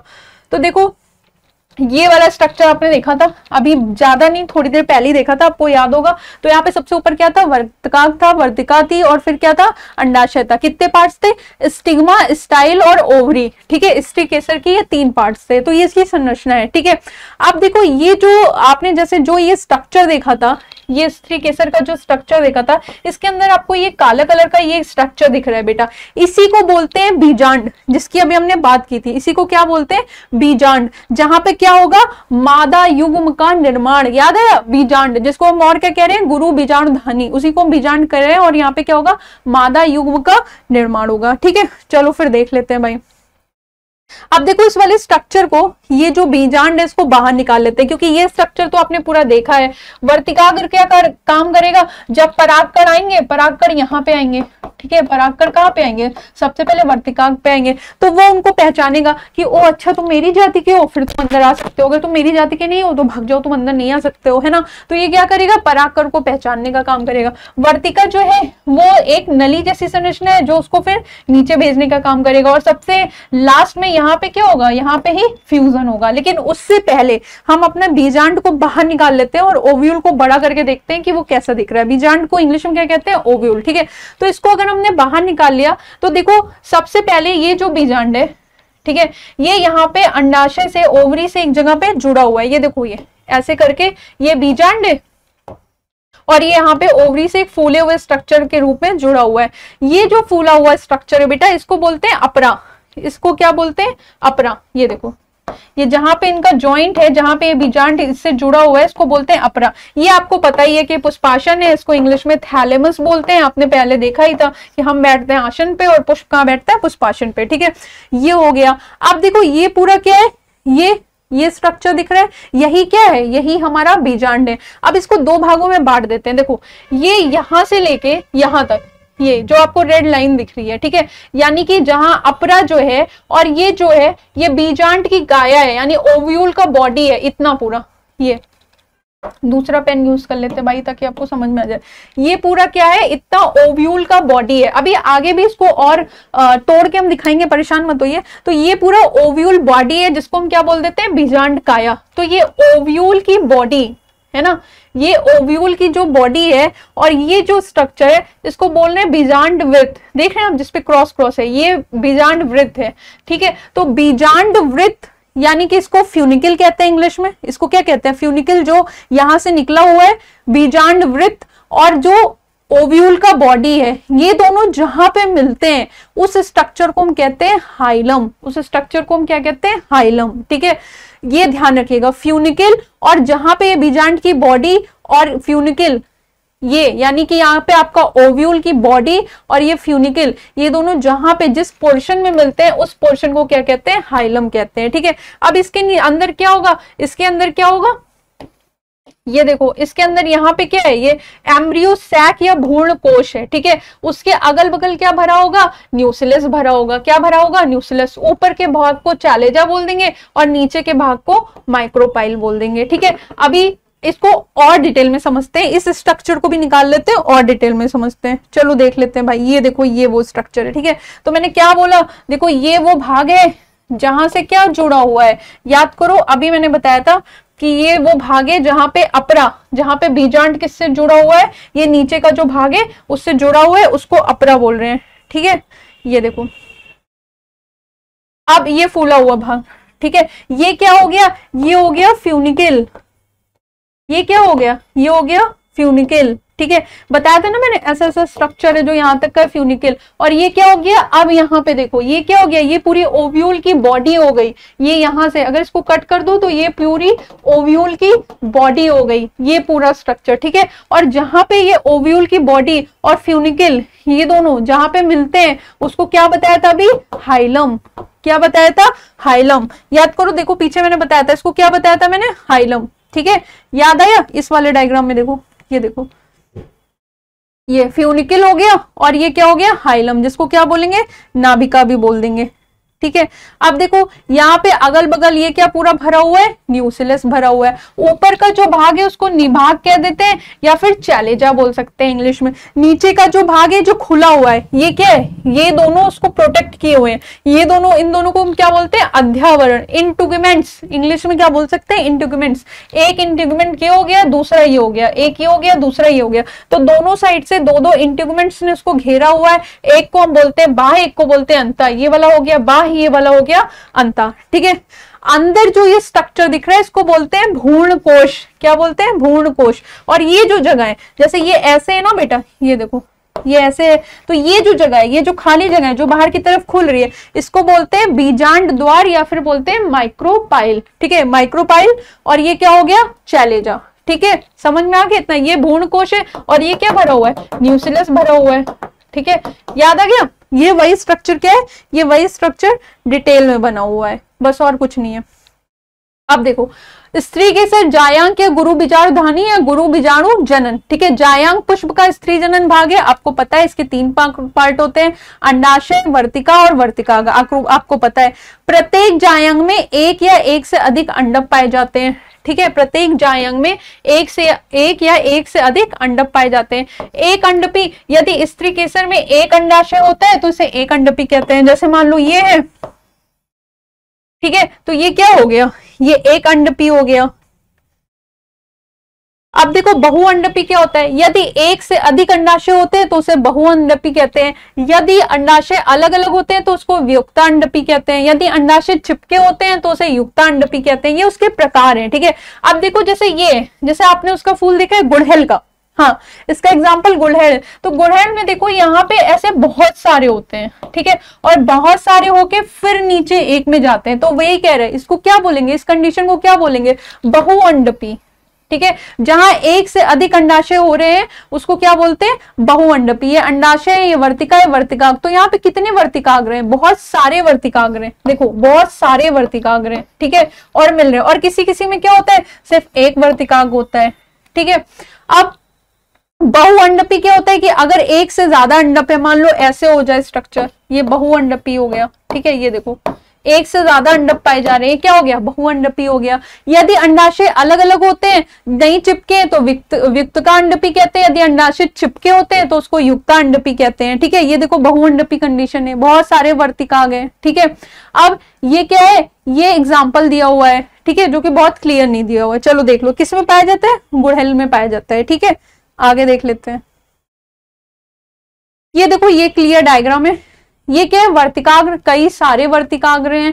जनरली अभी जो मैंने आपको बना के दिखाया वो क्या था, आपको मैंने एक ही वर्तिकाग्र बना के दिखाया था, पर यहाँ देखो कई सारे, किसका एग्जाम्पल है, गुड़हल का एग्जाम्पल है, ठीक है। अब देखो वर्तिकाग्र है, ये युक्तांडपी है, ठीक है, और ये वाला देखो ये स्ट्रक्चर मैंने अभी आपको बना के दिखाया था, जो पीछे स्ट्रक्चर था ये वही स्ट्रक्चर है जो आपकी बुक में दिया हुआ है ना। अब देख लेते हैं, देखो बीजाणुधानी की संरचना, गुरु बीजाणुधानी अर्थात अंडाशय के अंदर बीजांड एक छोटे से वृत्त की सहायता से जुड़े रहता है जिसे हाइलम कहते हैं। अभी मैंने दिखाया कि हाइलम क्या होता है।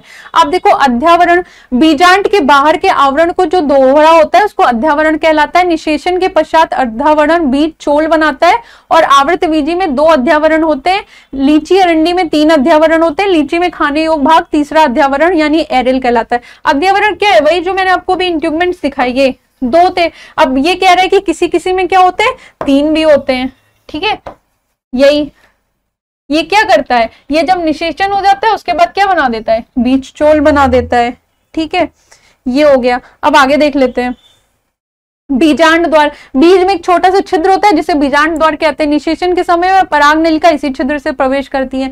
और क्या है, निभाग जो ऊपर का भाग था, याद करो मैंने बताया था, निभाग या उसको कैलिजा या चैलेजा कुछ भी कह सकते हो। ये बीजांड द्वार के, बीजांड द्वार जो क्या था, जो नीचे था बेटा, ये देखो ऐसे बनाया था, तो ये क्या था, ये बीजांड द्वार था। ये क्या था, ये चैलेजा था, जिसको कैलेजा चलेजा कुछ भी कह सकते हो। बीजांड द्वार के ठीक विपरीत भाग को कैलेजा कहते हैं। अब देखो बीजांड काय, अध्यावरण से घिरे भाग को बीजांड काय कहा जाता है जिसमें पोषण सामग्री होती है, ठीक है। एक बीज पत्री पौधों में या एक पतली परत के रूप में पाया जाता है और जिसे पेरिस्पर्म कहा जाता है। बताया था मैंने, न्यूसिलस जो भरा होता है, ठीक है, तो जिसमें न्यूसिलस पूरा का पूरा कंज्यूम कर लिया जाता है। अभी आप देखोगे क्योंकि वो पोषण सामग्री होता है, तो भ्रूण क्या करता है, भ्रूण उसको पूरा का पूरा कंज्यूम करने की कोशिश करता है। लेकिन अगर वो पूरा का पूरा नहीं खा पाया, बच गया, तो जो बच गया उसी को क्या कहते हैं, उसी को पेरिस्पर्म कह देते हैं। समझ गए, ये क्वेश्चन भी इंपॉर्टेंट है। उसको क्या कह देते हैं, पेरिस्पर्म कह देते हैं। भ्रूण कोश बीजांड की मुख्य संरचना है जो बीजांड काय से घिरी रहती है, देखा है अभी आपने पीछे। तो ये हो गया। अब ये देखो, ये एक स्ट्रक्चर है जो मैंने अभी आपको बना के दिखाया, सेम वही स्ट्रक्चर है। ऊपर चले जाए, नीचे माइक्रोपाइल है, ठीक है, मिडिल लेयर है एंटीपोडल ऊपर सेल से, नीचे क्या है, एग सेल से और सिनर्जिड से, ठीक है। यही स्ट्रक्चर मैंने अभी आपको बना के दिखाया था,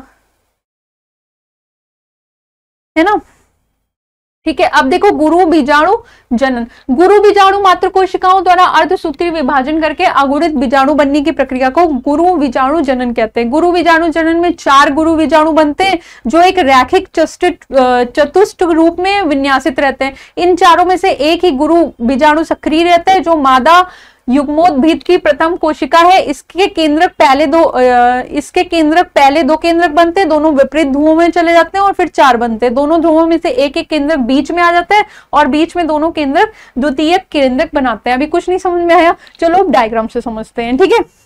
डायग्राम से समझेंगे फिर इसको पढ़ेंगे तो पूरा समझ में आएगा। तो देखो क्या कह रहा है, अभी आपने देखा था, हमने पीछे ये स्ट्रक्चर देखा था, ये न्यूसिलस था, यहाँ पे क्या था, हमारी अंदर क्या थी, हमारी दीर्घ मात्र कोशिका थी। वहां पे भी एमएमसी लिखा था, यहाँ पे भी एमएमसी लिखा था, अब कंफ्यूज मत होना। वहां पे एमएमसी का मतलब था माइक्रोस्पोर मदर सेल, यहाँ पे एमएमसी का मतलब क्या है, मेगास्पोर मदर सेल। यहाँ पे दीर्घ थी, वहां पे क्या थी, लघु थी। ये अंतर है, ठीक है। किनारे किनारे क्या है, न्यूक्लियस है, बीच में क्या है, दीर्घ मात्र कोशिकाएं, ठीक है। अब इस दीर्घ मात्र कोशिका में क्या होगा, अर्धसूत्री विभाजन होगा।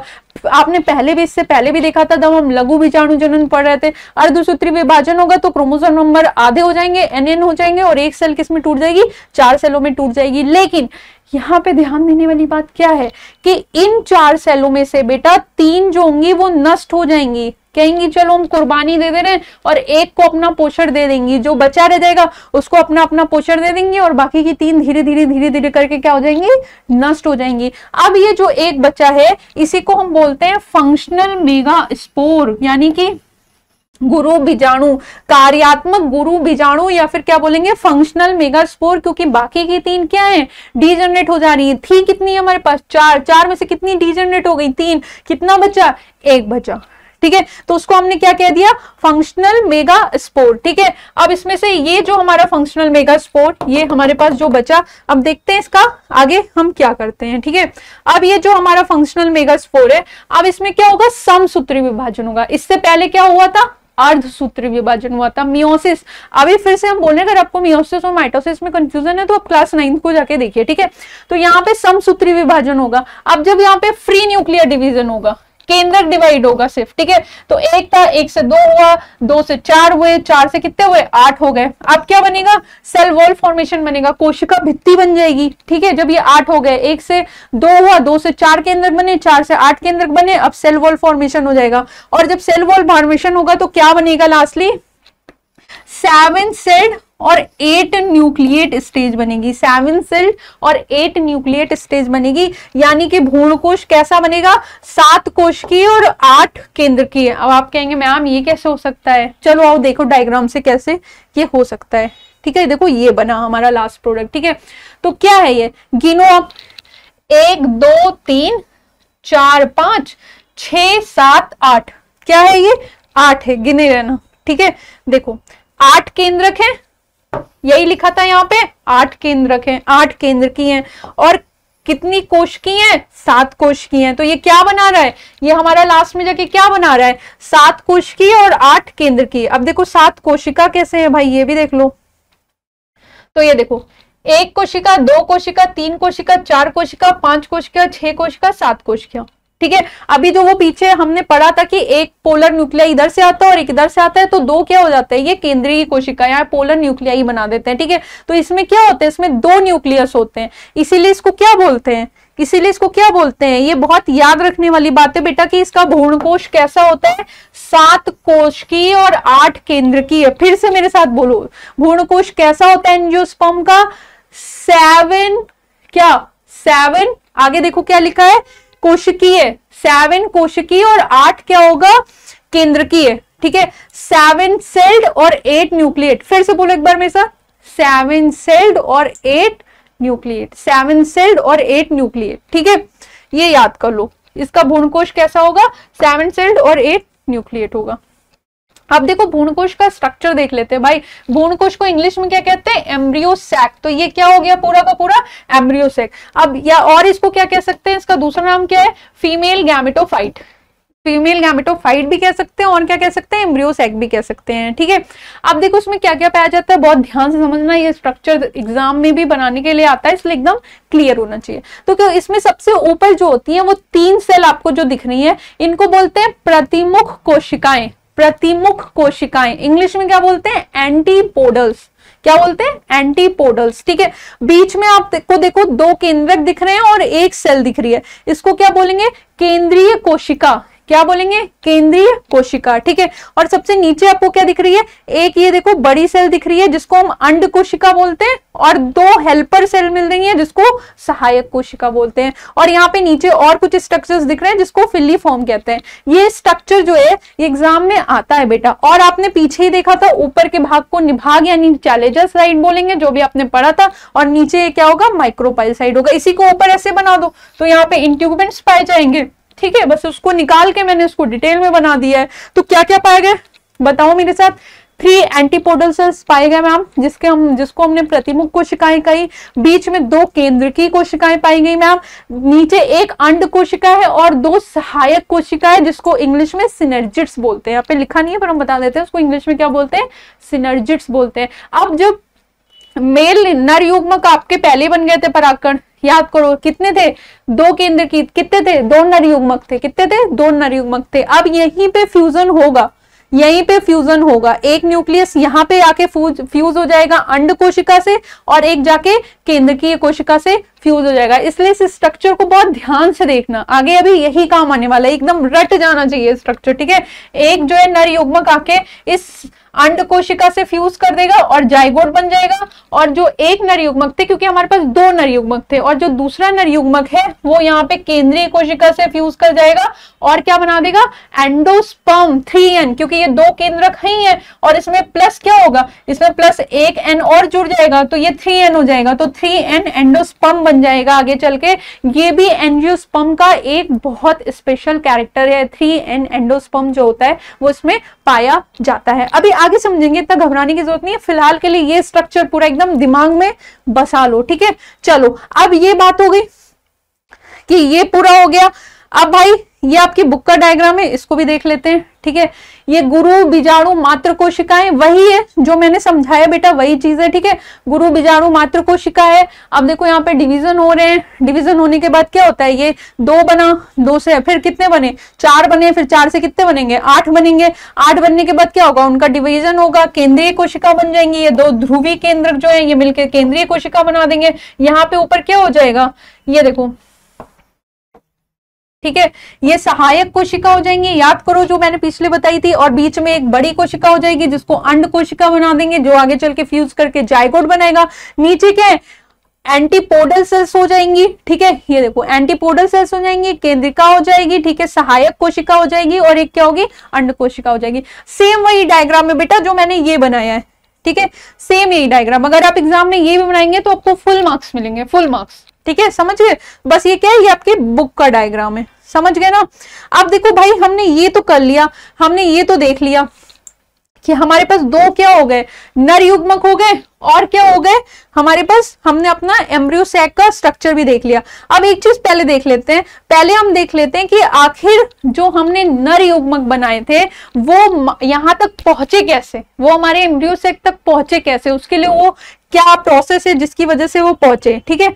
तो देखो उसके लिए हम एक प्रोसेस लिखते हैं जिसको हम बोलते हैं परागण, यानी पराग कणों का स्थानांतरण, क्योंकि पराग कण तो आपके बने एक जगह पे, ठीक है। अब वो कहां तक जा रहे हैं, अब वो स्त्री केसर तक जा रहे हैं, वो अब कहां तक जा रहे हैं, स्त्री केसर एम्ब्रियो सैक तक जा रहे हैं, तो कैसे जाएंगे, ठीक है। तो देखो परागण किसको कहते हैं, परागण या पॉलिनेशन किसको कहते हैं, पराग कणों का स्थानांतरण। स्थानांतरण मतलब एक जगह से दूसरी जगह तक जाना, ये क्या कहलाता है, परागण। पराग कणों का स्थानांतरण क्या कहलाता है, परागण, ठीक है। अब परागण देखो कई तरह के हो सकते हैं, एक होता है स्वपरागण, एक होता है परपरागण। नाम से ही बिल्कुल क्लियर है, नाम से ही बिल्कुल क्लियर है। स्वपरागण जो है यानी कि उसी पौधे में, सेम पौधों में अगर परागण होगा तो उसे क्या बोलेंगे, स्वपरागण। और परपरागण किसे कहते हैं, जब एक से दूसरे, पर होते हैं ना, पराये, ठीक है, एक से दूसरे पे जा रहे हैं तो वो क्या हो गया, परपरागण, ठीक है। परपरागण जो होता है वो जेनेटिक वेरिएशन शो करता है। मान लो किसी में कोई बीमारी है, ठीक है, अभी किसी पीढ़ी दर पीढ़ी जा रहा है, अब वहां कोई दूसरा परागण आके उसके साथ फ्यूज कर जाता है तो क्या होगा, हो सकता है कि वो दूसरे परागण में वो बीमारी ना हो तो अगली पीढ़ी में वो ना जाए, ठीक है। तो पहले इसको समझ लेते हैं, स्वपरागण और परपरागण होता क्या है, ठीक है। तो देखो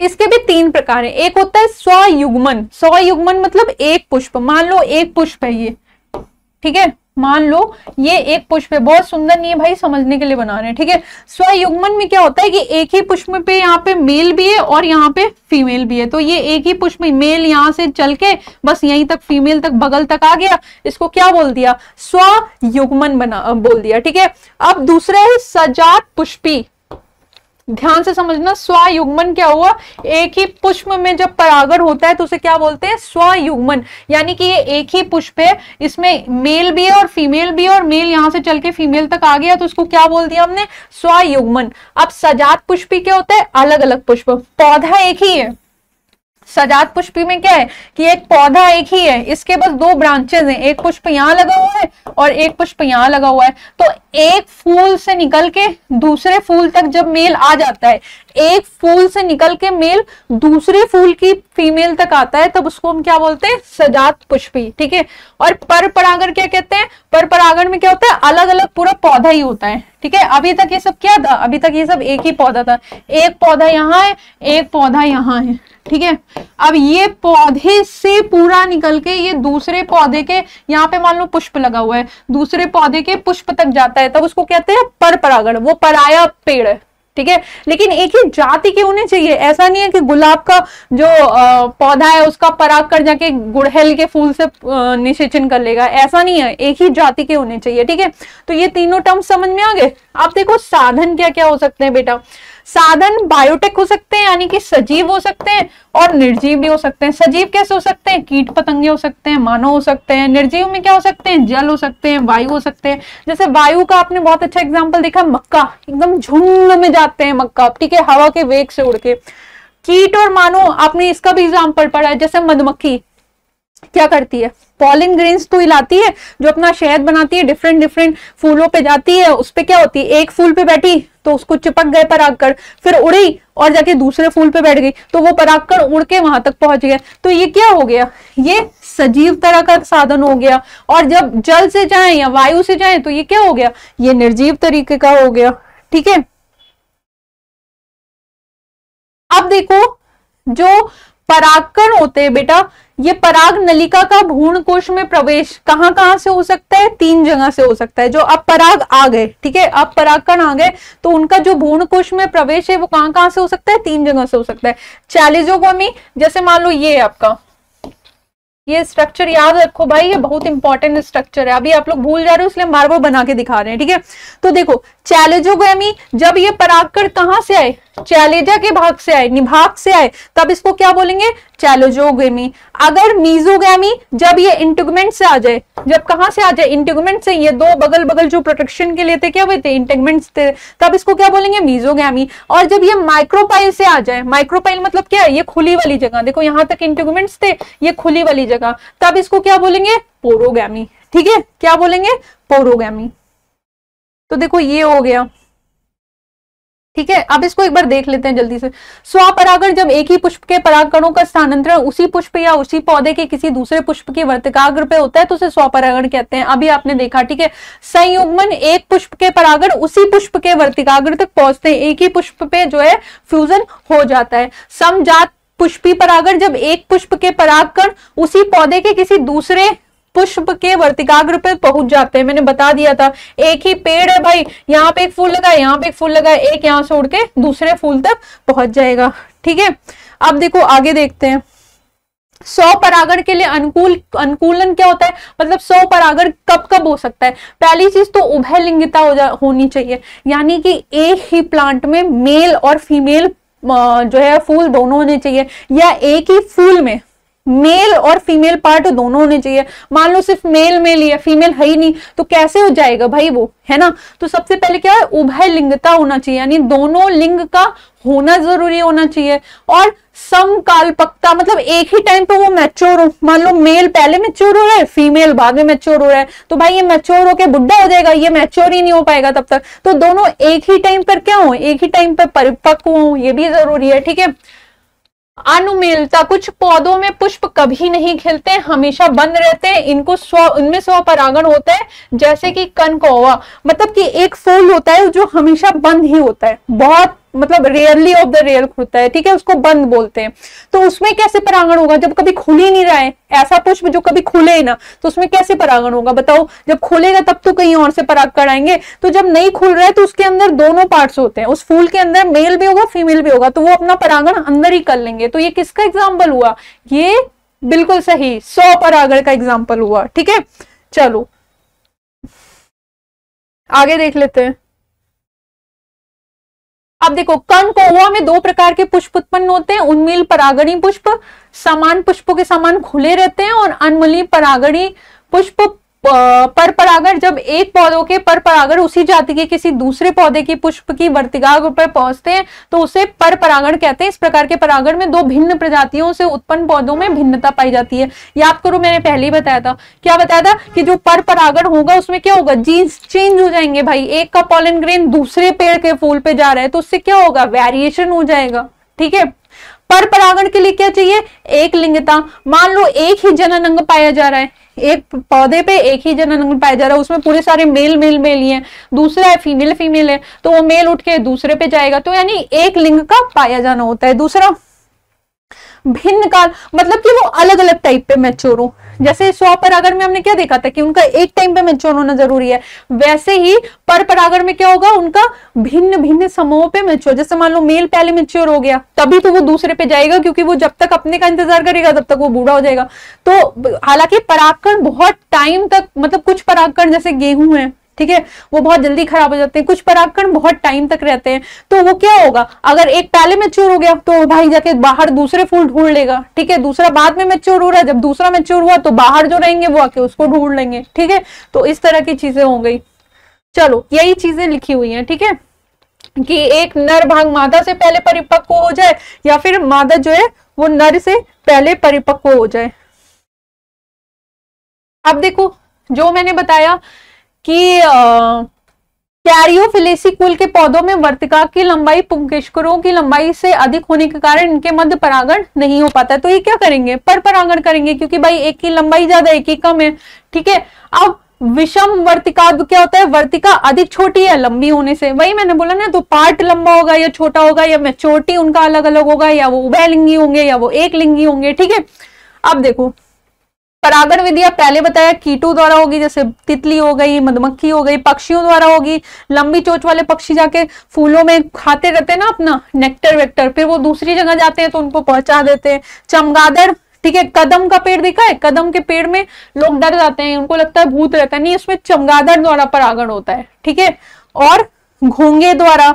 ठीक है, तो कई सारे ऐसे जीव जंतु हैं जिनकी वजह से क्या होता है, परागण होता है। अब देखो, परागकणों से किसी को एलर्जी भी हो सकती है क्या बेटा, अनेक पौधों के परागकणों से गंभीर एलर्जी हो जाती है, यानी परागकणों से एलर्जी भी हो सकती है। बहुत लोगों को दमा हो सकता है, सांस की बीमारी हो सकती है, उनको ब्रोंकियाइटिस हो सकता है। ठीक है, तो ये सब क्या हो सकता है, परागकणों से। ये शोध हुए हैं कि इनसे ये यानी कि दमा, श्वसनी शोध आदि हो जाते हैं। ठीक है, एक इसका एग्जाम्पल है पार्थीनियम, जिसको पार्थीनियम को क्या कहते हैं, दूब ग्रास बोलते हैं। ठीक है, तो इसकी वजह से भी क्या होता है, इसकी वजह से भी ये सांस का दिक्कत हो जाता है। ठीक है, अब देखो परागकणों को द्रव नाइट्रोजन में कई वर्षों तक भंडारित करना संभव हो चुका है।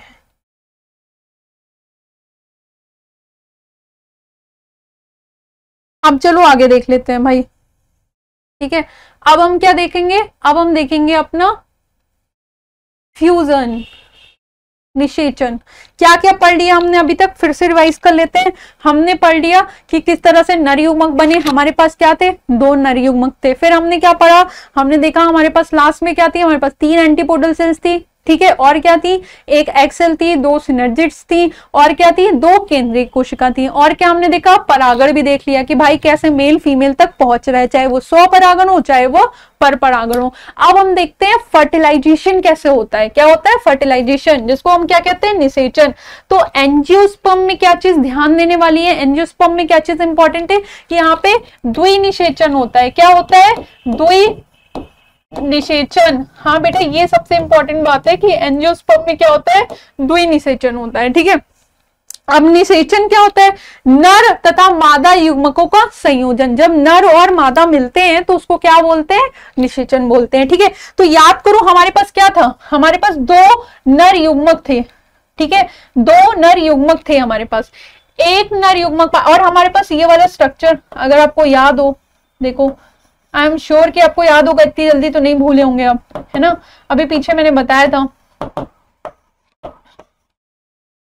ठीक है, अब एक जो नर युग्मक है वो यहाँ पे आएगा और आके किससे जुड़ जाएगा, ये जो एग सेल है इससे फ्यूज कर जाएगा। ठीक है, एक मादा युग्मक से मिल जाएगा और क्या बना देगा, जाइगोट बना देगा। जब मेल और फीमेल का फ्यूजन होता है तो क्या बनता है, जाइगोट बनता है। जाइगोट को हिंदी में क्या कहते हैं, भ्रूण को कहते हैं। और भ्रूण क्या बना देगा, आगे चल के नया पौधा बना देगा। इस प्रोसेस को हम कहते हैं सत्य निषेचन या सिनगैमी। इस प्रोसेस को हम क्या कहते हैं, सत्य निषेचन या सिनगैमी। किसको, एक मेल गैमेट आया, वो एग सेल के साथ फ्यूज किया और जाइगोट बना दिया। अब वो जाइगोट आगे चल के एम्ब्रियो और भ्रूण बनाएगा या फिर उसको आगे चल के एक नया पौधा बना देगा। ठीक है, तो ये क्या कहलाया, ये सत्य निषेचन कहलाया। लेकिन अभी हमारे पास एक मेल गैमेट और है, ठीक है, उसका हम क्या करेंगे देखते हैं। तो ये मेल गैमेट आया बेटा, और ये जो ध्रुवीय कोशिका थी इनके साथ फ्यूज कर गया। ठीक है, तो एक तो हमारे पास अपना मेल गैमेट था और दो हमारे पास ध्रुवीय केंद्रक थे, तो कितना हो गया, 3। तो इसने क्या बना दिया, इसने 3 सेल्ड एंडोस्पर्म या भ्रूणपोष बना दिया। क्या बना दिया, 3 सेल्ड एंडोस्पर्म या फिर भ्रूणपोष बना दिया। सॉरी ये मिट गया, फिर से लिख देते हैं। क्या बना दिया, भ्रूणपोष या फिर क्या बना दिया, एंडोस्पर्म। एंडोस्पर्म का काम क्यों है, हम क्यों बोल रहे हैं एंडोस्पर्म एंडोस्पर्म, क्योंकि एंडोस्पर्म पोषण देगा। किसको पोषण देगा, यही जो यहाँ पे भ्रूण बनना है इसको पोषण देगा। अब देखो नीचे ने कितना सही अरेंजमेंट किया है कि उसने अपने भ्रूण के लिए पोषण का खुद ही इंतजाम कर रखा है, बाहर से पोषण की जरूरत ही नहीं है। एंडोस्पर्म क्या करेगा, उसको पोषण अपने आप दे देगा। और ये एंजियोस्पर्म में सिर्फ होता है कि जहां पे एंडोस्पर्म बाद में बन रहा है, नहीं तो हर जगह क्या होता है, इससे पहले जिम्नोस्पर्म में एंडोस्पर्म पहले ही बन जाता है। ठीक है, तो यहाँ पे 3N जो है भ्रूणपोष क्या करेगा, पोषण का काम करेगा। किसको पोषण देगा, भ्रूण को पोषण देगा। तो इस प्रोसेस को हम बोलते हैं ट्रिपल फ्यूजन या त्रिसंलयन। ठीक है, क्या क्या हुआ, एक नॉर्मल सिनगैमी या सत्य निषेचन हुआ जिसमें एक नर युग्मक एक मादा युग्मक से क्या करेगा, फ्यूज करेगा और क्या बनाएगा, जाइगोट बनाएगा। दूसरा क्या हुआ, दूसरा नर युग्मक 2 ध्रुवीय कोशिकाओं से जाके मिल गया और क्या बनाएगा, त्रिसंलयन बनाएगा। ठीक है, अब ये जाएगा कहां से, याद करो मैंने वहां पे बताया था, ये चैलेंजर साइड से भी जा सकता है, इंटीग्यूमेंट साइड से भी जा सकता है और यहां से भी जा सकता है। ठीक है, समझ गए, इतना समझ गए कि नहीं समझ गए भाई। अब देखो अब क्या होगा, अब हमारा द्विनिषेचन हो गया, हमारा डबल फर्टिलाइजेशन जिसकी हम इतनी देर से बात कर रहे थे, डबल फर्टिलाइजेशन वो क्या हो गया, वो कंप्लीट हो चुका। तो अब कंप्लीट होने के बाद क्या होगा, एंडोस्पर्म डेवलप्ड होगा। एंडोस्पर्म डेवलपमेंट हो गया, क्या करेगा, न्यूट्रिशन देगा। और क्या होगा, एम्ब्रियो डेवलपमेंट होगा। और क्या होगा, सबसे लास्ट में बीज और फल बन जाएंगे। क्या हो जाएगा, बीज और फल बन जाएंगे। ठीक है, अब देखो जो हमारे चक्र थे उसमें से किसके साथ क्या क्या हुआ, चक्र याद है जो सबसे पहले मैंने बताया था, जो हमारा बाह्य दलपुंज था, एक फ्लावर के जो चक्र थे, याद करो फर्स्ट पेज। तो जो बाह्य दलपुंज था वो भी क्या करेगा, डीजनरेट कर जाएगा, यानी खत्म हो जाएगा। दलपुंज जो है वो भी डीजनरेट कर जाएगा। पुंकेसर जो है वो तो खत्म हो ही गया, वो फ्यूज कर गया। स्त्री केसर में क्या होगा, अब स्त्री केसर में जो अंडाशय बचेगा वो किसमें कन्वर्ट होगा, लास्ट में जाके फल में। और जो बीजांड होगा वो किसमें कन्वर्ट होगा, आगे जाके बीज में। आप देखेंगे। ठीक है, तो अंडाशय से क्या बना, फल बना, और बीजांड से आगे चल के क्या बनेगा, बीज बनेगा। ठीक है, और ये जो बाह्य दलपुंज है बेटा, ये मोस्टली तो डीजनरेट हो जाता है पर कुछ में लगा रहता है। जैसे एग्जांपल क्या है, टमाटर। टमाटर क्या है एग्जांपल, आप बोलोगे मैम कैसे, टमाटर तो सबने देखा है भाई, किसने नहीं देखा है मेरे को कमेंट में बताओ। ठीक है, टमाटर देखो, ये टमाटर होता है, इसके ऊपर ऐसे ग्रीन ग्रीन लगे होते हैं ना, जिसको अपन निकाल के फेंक देते हैं फिर टमाटर काट लेते हैं। तो वही क्या है, बाह्य दलपुंज। जनरली क्या होता है, डीजनरेट हो जाता है, लेकिन किसी किसी में लगा रह जाता है। जैसे उसका एग्जांपल क्या है, टमाटर। अब बताओ यहां तक कोई कंफ्यूजन है तो बताओ मुझे। अब देखो आगे इम्ब्रियो सैक वाला स्ट्रक्चर देख लेते हैं। इम्ब्रियो सैक अब तो आपको रट गया होगा आई एम श्योर। ये सारे डायग्राम्स बना के आप मुझे कमेंट बॉक्स में बताना, ठीक है। ये बहुत इंपॉर्टेंट चैप्टर था बेटा। तो इम्ब्रियो सैक्स में क्या होगा, न्यूक्लियस जो है वो पूरा का पूरा क्या कर रहा था, न्यूट्रिशन दे रहा था। तो वैसे तो वो पूरा का पूरा न्यूट्रिशन में जो है कंज्यूम हो जाता है, यानी खत्म हो जाता है। लेकिन अगर वो बचा रह जाता है, अगर इन केस कि वो पूरा नहीं खत्म हो पाया, उसका पूरा का पूरा यूज नहीं किया गया, बचा रह गया, तब हम उसको बोल देते हैं पेरिस्पर्म, या फिर हिंदी में उसको बोलते हैं परिभ्रूण कोश। ठीक है, क्या डेफिनेशन हुई, अगर न्यूक्लियस बचा रह गया तो उसको हम क्या बोल देते हैं, पेरिस्पर्म। ठीक है, हमारी जो सहायक कोशिकाएं थी वो खत्म हो गई, जो प्रतिमुखी कोशिकाएं थी वो खत्म हो गई, जो अंड द्वार था नीचे याद करो जो अंड द्वार था वो अभी भी खुला है। अब उससे क्या होगा, उससे जब बीज को पानी में डालते हैं तो क्या होता है, वो पानी सोखता है और जर्मिनेट करता है। जैसे अपन क्या करते हैं, अपन वो उसको चने को, काला चना होता है ना, उसको भिगो देते हैं तो वो पानी सूखता है। कहां से सूखता है, ये अंड द्वार से। और फिर क्या होता है, वो जनरेट करता है। याद करो उसमें से एक छोटा सा अंकुर निकल आता है ना, सफेद सफेद कलर का। नहीं तो भिगा के देखना कभी, ठीक है। तो बीज जर्मिनेट करने के लिए होता है। अंतः आवरण और बाह्य आवरण। अंतः आवरण याद करो, अंतः आवरण और बाह्य आवरण थे। तो जो अंतः आवरण थे वो बाह्य चोल बनाते हैं जिसको हम टैगमिन कह देते हैं, और जो बाह्य आवरण है वो टेस्टा बना देते हैं, ठीक है। ये कर देते हैं। अंतः आवरण जो है वो बाह्य चोल बनाते हैं और जो बाह्य आवरण है वो क्या बनाते हैं, अंतः चोल। तो ये दोनों टेस्टा और टैगमिन बनाने का काम करते हैं। तो ये इसका काम हो गया।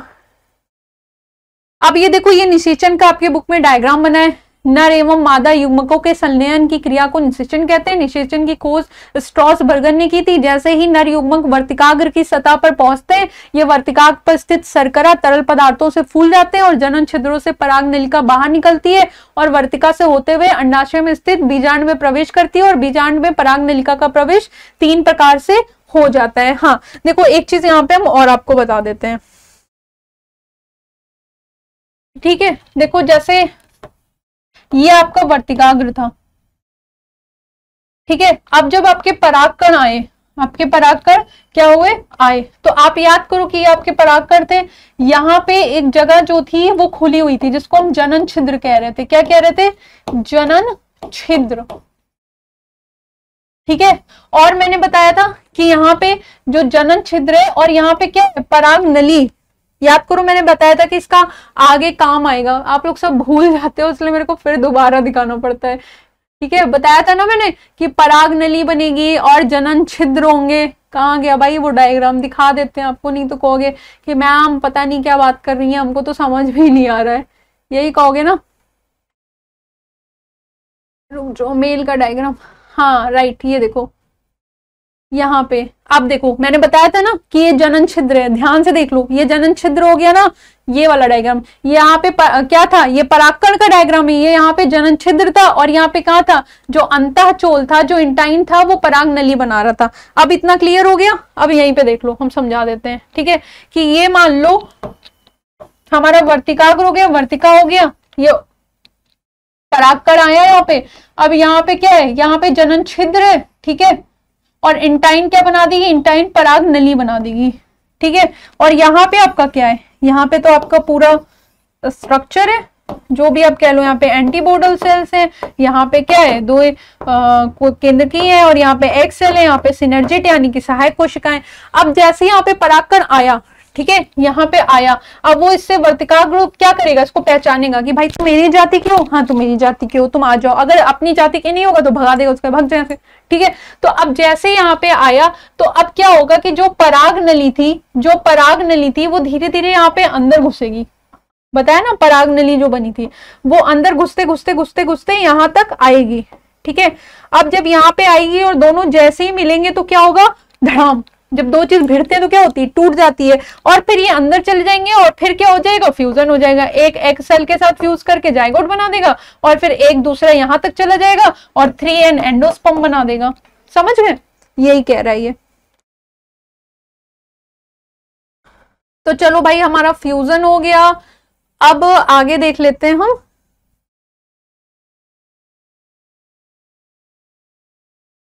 अब हम देखते हैं भ्रूण कैसे बनता है, ठीक है। क्या देखेंगे, भ्रूण कैसे बनता है।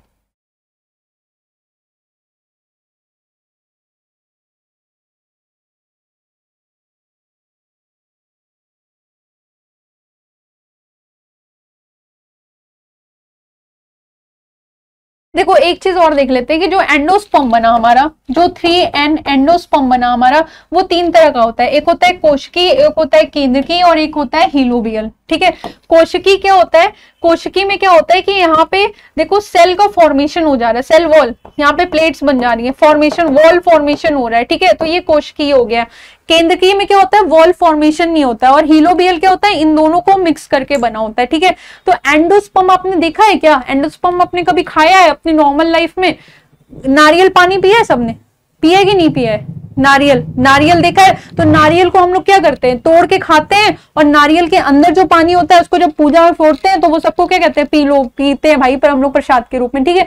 तो वो जो नारियल जो आपने देखा, जो बाहर था और जो अंदर लिक्विड भरा था, वो क्या है, वो कोशिकी भी है और केंद्रकी भी है, यानी वो सेलुलर भी है, वो न्यूक्लियर भी है। तो वो किसका एग्जाम्पल है, वो सेलुलर एंडोस्पर्म भी हम उसका खा रहे हैं और न्यूक्लियर एंडोस्पर्म भी हम उसका खा रहे हैं, ठीक है। तो ये किसका एग्जाम्पल हो गया, ये नारियल का एग्जाम्पल हो गया भाई, समझे कि नहीं समझे। अब चलो हम देख लेते हैं, हमने एम्ब्रियो तक बना लिया था, ठीक है। अब देख लेते हैं कि एम्ब्रियो के आगे हमारा क्या होता है। एम्ब्रियो बन गया था हमारा, फर्टिलाइजेशन के बाद जाइगोट बना, और जाइगोट ने क्या बना दिया, एम्ब्रियो बना दिया, ठीक है। ये देखो यहाँ पे फर्टिलाइजेशन हुआ था, अगर आपको याद हो तो यहाँ पे फर्टिलाइजेशन हुआ था, अब यही क्या बनेगा, यहाँ पे एम्ब्रियो बनेगा। तो देखो क्या करते हैं, अब देखो यहाँ पे हमारे पास एंडोस्पर्म था जिसको हिंदी में हम भ्रूणकोश बोलते हैं, ये हमारा एम्ब्रियो सैक है जिसको हम लोग भ्रूणकोश बोलते हैं। कंफ्यूज मत हो जाना कि भ्रूणकोश को भ्रूणकोश लिख दो, भ्रूणकोश को भ्रूणकोश लिख दो, इसीलिए हिंदी इंग्लिश में भी सबको पता रखा करो कि इंग्लिश में क्या कहते हैं। भ्रूणकोश को इंग्लिश में एंडोस्पर्म कहते हैं, जो 3N था एंडोस्पर्म, जो एक नर युग्मक के फ्यूज करने से बना था, जब दो कोशिकाओं को उसने फ्यूज किया था, ठीक है, दो जो बीच में दो पोलर न्यूक्लियस थे।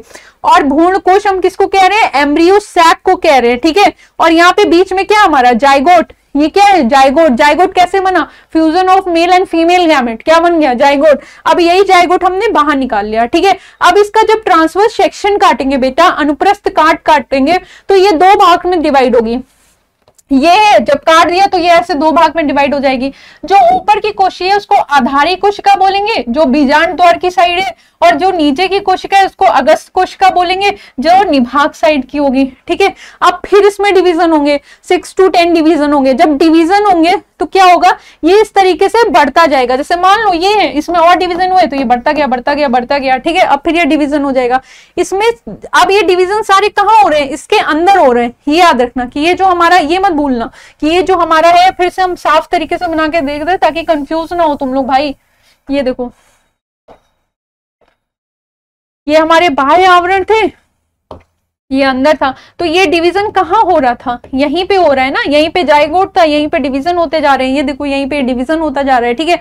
अब इसी डिवीजन, जब ये डिवीजन होंगे तो इसमें से एक सेल जो है वो बाहर निकल जाएगी। एक सेल कहाँ जाएगी, बाहर निकल जाएगी, ठीक है।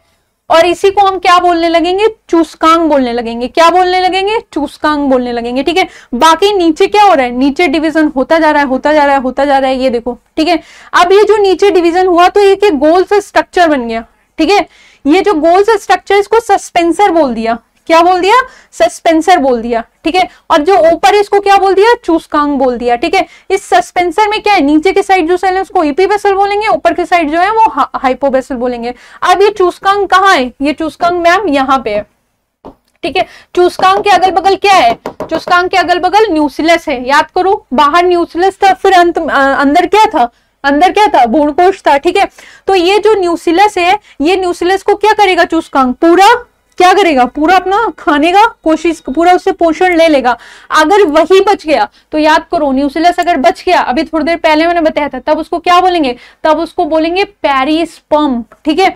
तो अब ये देखो, ये गोल सा हो गया। अब जब ये पूरा डिवीजन हो गया तो अब डिवीजन की वजह से यहाँ पे क्या होगा, एक प्रेशर डेवलप होगा। तो प्रेशर डेवलप होगा तो ये थोड़ा हार्ट शेप बन जाएगा। जैसे मान लो गोल है, यहाँ पे प्रेशर डेवलप हुआ तो ये थोड़ा हार्ट शेप बन गया, फिर थोड़ा और प्रेशर डेवलप होगा तो ये ऐसा स्ट्रक्चर बना लेगा।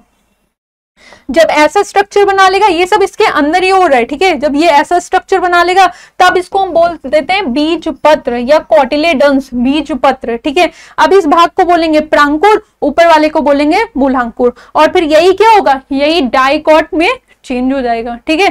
तो किस में चेंज हो जाएगा, डाइकॉट में। तो भ्रूण कितने तरह के हुए, एक द्विबीजपत्री और एक मोनोकॉट, यानी एक डाइकॉट, एक बीजपत्री, इसको एक बीजपत्री बोलते हैं, ठीक है। एक द्विबीजपत्री और एक बीजपत्री। लिख दूं भाई, नहीं तो बोलोगे मैम लिखा ही नहीं था आपने। एक बीजपत्री को मोनोकॉट बोलते हैं और द्विबीजपत्री को डाइकॉट बोलते हैं। मैम इसका एग्जाम्पल देखा है क्या हमने? तुम बताओ, तुमने देखा है क्या? बिल्कुल देखा है, अपने घरों में देखा है। और अगर नहीं देखा है तो आज ही जाके किचन में देख लो। चना देखा है, काला चना जिसको भिगोते हैं, काबुली चना जिसको भिगोते हैं, मटर जिसको भिगोते हैं। जब भिगो के ऐसे तोड़ो, 2 भाग में डिवाइड हो जाएगा। चना है, उसको तोड़ोगे, एक बांट ये तो क्या हो गया? डाइकॉट हो गया। गेहूं देखा है, चावल देखा है, मोनोकॉट हो गया। ठीक है, गेहूं देखा है ना, मोनोकॉट हो गया। तो देखो दुई बीजपत्री में क्या होता है, जो हाइपोबेसल होती है वो मूलांकुर बनाती है, रूट्स आगे चल के क्या बना देती है? रूट बना देती है। और जो प्रांकुर सेल्स होती हैं वो प्लूमूल यानी शूट्स बना देती हैं। ठीक है, यहाँ पे मोनोकॉट में क्या होता है, वो तो अभी आपने जो पीछे देखा वो डाइकॉट का था। मोनोकॉट में क्या होता है, वैसे ही डिवीजन हो रहा है, डिवीजन वैसे ही हो रहा है कि आगे डिवीजन होता जा रहा है। बस यहाँ पे क्या है, ऊपर की जो सेल है उसको मध्य कोशिका बोल देते हैं, जो आगे चल के मूलांकुर और बीजपत्रीधारी बना देती है। और जो शीर्ष कोशिकाएं वो पांकुर और बीजपत्र बना देती हैं। ठीक है, ये दोनों में डिफरेंस हो गया। हाँ, यहाँ पे प्रांकुर जो है वो प्रांकुर चोल एक और प्रोटेक्शन लेयर बनाता है, और मूलांकुर जो है वो मूलांकुर चोल बनाता है, चोर नहीं चोल बनाता है। और ये क्या होता है, ये और डेवलप्ड होता है। ठीक है, अब देखो ये आपकी बुक में डायग्राम दिया हुआ है, ये सेम वही डायग्राम दिया है बेटा, इससे बिल्कुल भी घबराना मत। ठीक है, कि वही एंटीपोडल सेल्स है, बस इसको जैसे हमने ये डायग्राम ऐसे करके देखा था, ठीक है, इसको पलट दिया गया है अंदर तो ये ऐसे हो गया है। देखो वही सेम डिवीजन है, ऊपर की तरह एक सेल बनी, नीचे गोल सेल्स बनी, फिर ये हृदयाकार बना, और फिर ये क्या है, द्विबीजपत्री में टूट गया। तो वो सेम डायग्राम है जो मैंने बना के दिखाया था आपको। ठीक है, तो इस तरह से क्या हो गया।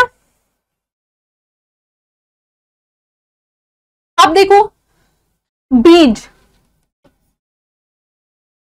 ठीक है, अच्छा भाई देखो अब बीज क्या होता है, बीजांड से बीज बनता है। आवृत बीजियों में लैंगिक जन्म का अंतिम परिणाम क्या होता है, बीज होता है। भ्रूण पोष के आधार पर बीज 2 प्रकार के होते हैं। एल्बुमिनस बीज भ्रूण विकास के दौरान भ्रूण पोष का पूर्णतः उपयोग नहीं होता है और भ्रूण पोष से युक्त होते हैं, जैसे गेहूं, मक्का, बाजरा आदि। देखो ये हमने आपको दिखाया था, स्ट्रक्चर आपने देखा है। यही जो अंडाशय भित्ति है ये आगे चल के फल भित्ति में चेंज हो जाती है, और ये जो अंदर का स्ट्रक्चर है यही आगे चल के किस में चेंज हो जाता है, बीज में चेंज हो जाता है। अभी आपने पीछे पढ़ा भी था। ठीक है, अब देखो ये आपने एल्बुमिनस बीज देख लिया। एल्बुमिनस बीज क्या होते हैं, जिसमें भ्रूण विकास के दौरान भ्रूण पोष का पूर्णतः उपयोग नहीं कर पाता है, और वो क्या होते हैं, भ्रूण पोष से युक्त होते हैं, जैसे कि गेहूं, मक्का और बाजरा। ये हो गए एल्बुमिनस बीज। ठीक है, अब गैर एल्बुमिनस बीज क्या होते हैं, इसमें क्या होता है, भ्रूण विकास के दौरान भ्रूणपोष पूरा उपयोग कर लेते हैं, भाई बचता ही नहीं है भ्रूणपोष। ठीक है, अब ये बीज भ्रूणपोष रहित होते हैं, जैसे मटर हो गया, मूंगफली हो गया, ये सारे हो गए। ठीक है, अब देखो फल भी 2 प्रकार के होते हैं, एक को बोलते हैं आभासीय फल। ऐसे फल जिनका विकास पुष्पाशन से होता है उनको आभासीय फल कहते हैं, जैसे कि सेब, स्ट्रॉबेरी और अखरोट। ऐसे फल जिनका विकास किससे होता है, पुष्पाशन से होता है। पुष्पाशन क्या होता है, याद करो, सबसे पहले मैंने बताया था, पुष्प जिस पे बैठते हैं उसको क्या बोलते हैं, पुष्पाशन। तो ऐसे फल जिनका विकास किससे होगा, उस पुष्पाशन से हो रहा है, उसको क्या कह देते हैं, आभासी फल कह देते हैं। अब वास्तविक फल क्या है, ऐसे फल जिनका विकास अंडाशय से होता है उनको वास्तविक फल कहते हैं, जैसे आम, अमरूद, आड़ू, ये सब। देखो मैंने बताया था कि एक सत्य फल हो गए और ये असत्य फल हो गए। सत्य फल कौन होते हैं, जो अंडाशय से होते हैं। ठीक है, यानी वास्तविक फल कौन होते हैं, जिनका विकास अंडाशय से हो रहा है। अब अंडाशय को छोड़कर अगर बाकी पार्ट से उनका विकास हो रहा है तब उसको क्या बोलेंगे, आभासी फल बोलेंगे। जैसे सेब में किससे होता है, पुष्पाशन से होता है। समझ गए, ये देखो ये सेब है, ठीक है, ये पुष्पाशन है, जो अपन खाते हैं वो क्या है, थैलेमस ही तो है ये। ठीक है, और यहाँ बीच में क्या है, सीड है। अब अनिषेक फलन, कभी कभी कुछ अंडाशय बिना निषेचन के ही फल में विकसित हो जाते हैं, यानी कभी कभी जो कुछ अंडाशय होते हैं उसमें क्या होता है, निषेचन, फर्टिलाइजेशन ही नहीं होता है। भाई बिना फर्टिलाइजेशन के कुछ भी केमिकल प्रोसेस होता है या कुछ भी होता है, फर्टिलाइजेशन नहीं होता है और वो फल में चेंज कर जाते हैं। विदाउट फर्टिलाइजेशन कोई केमिकल प्रोसेस होता है या कुछ और होता है जिसकी वजह से वो बिना फर्टिलाइजेशन के फल में विकसित हो जाते हैं, उसे अनिषेक फलन कहते हैं। जैसे कि केला, अंगूर, पपीता, अनानास, इस तरह के फल बीज रहित होते हैं। तो जिसमें बिना निषेचन क्रिया के ही फल में चेंज हो जाए अंडा से, उसमें क्या होगा, वो फल बीज रहित होते हैं। और उसका एग्जाम्पल कौन है, केला। ठीक है, तो ये याद रखना, अनिषेक फलन क्या होते हैं, जिसमें अंडाशय बिना निषेचन क्रिया के ही फल में चेंज हो जाता है, उसको क्या बोलते हैं हम, ठीक है। अब देखो, असंगजनन नामक एक परिघटना कुछ आवृतबीजियों में विशेष रूप से घास कुल में पाई जाती है या बिना निषेचन के बीज रचना का परिणाम है। बागवानी एवं कृषि विज्ञान में असंगजनन के बहुत सारे लाभ हैं। ठीक है, कुछ आवर्तबीजी अपने बीज में से एक से अधिक भ्रूण उत्पन्न कर लेते हैं। अब कुछ आवर्तबीजी क्या करते हैं, कुछ एंजियोस्पर्म क्या करते हैं, अपने बीज में से एक से अधिक भ्रूण उत्पन्न कर लेते हैं। इस परिघटना या दृश्य प्रपंच को बहुभ्रूणता कहते हैं। सिंपल भाषा में समझ लो भाई, डेफिनेशन से समझ आ। बहुभ्रूण मतलब क्या हो, बहुत सारे भ्रूण हो। क्या है, बहुत सारे भ्रूण हो। तो जब किसी में एक से ज्यादा भ्रूण हो जाए तो उसको क्या बोल देंगे, बहुभ्रूणता बोल देंगे। ठीक है, अब ज्यादातर ना शब्दों को तोड़ो तो वहीं से मतलब निकल आता है। ठीक है, इसको क्या कह देंगे, बहुभ्रूणता कह देंगे। ठीक है, तो देखिए बेटा, आज की क्लास यहीं पे खत्म हो जाती है। आई होप आपको ये क्लास अच्छी लगी होगी। हो सकता है आपको कुछ कंफ्यूजन भी हो, आप इसको एक बार, दो बार, तीन बार, कई बार बार पढ़िए। फिर भी कंफ्यूजन हो तो मुझसे पूछिए, और मिलते हैं अब अपनी अगली क्लास में। Thank you.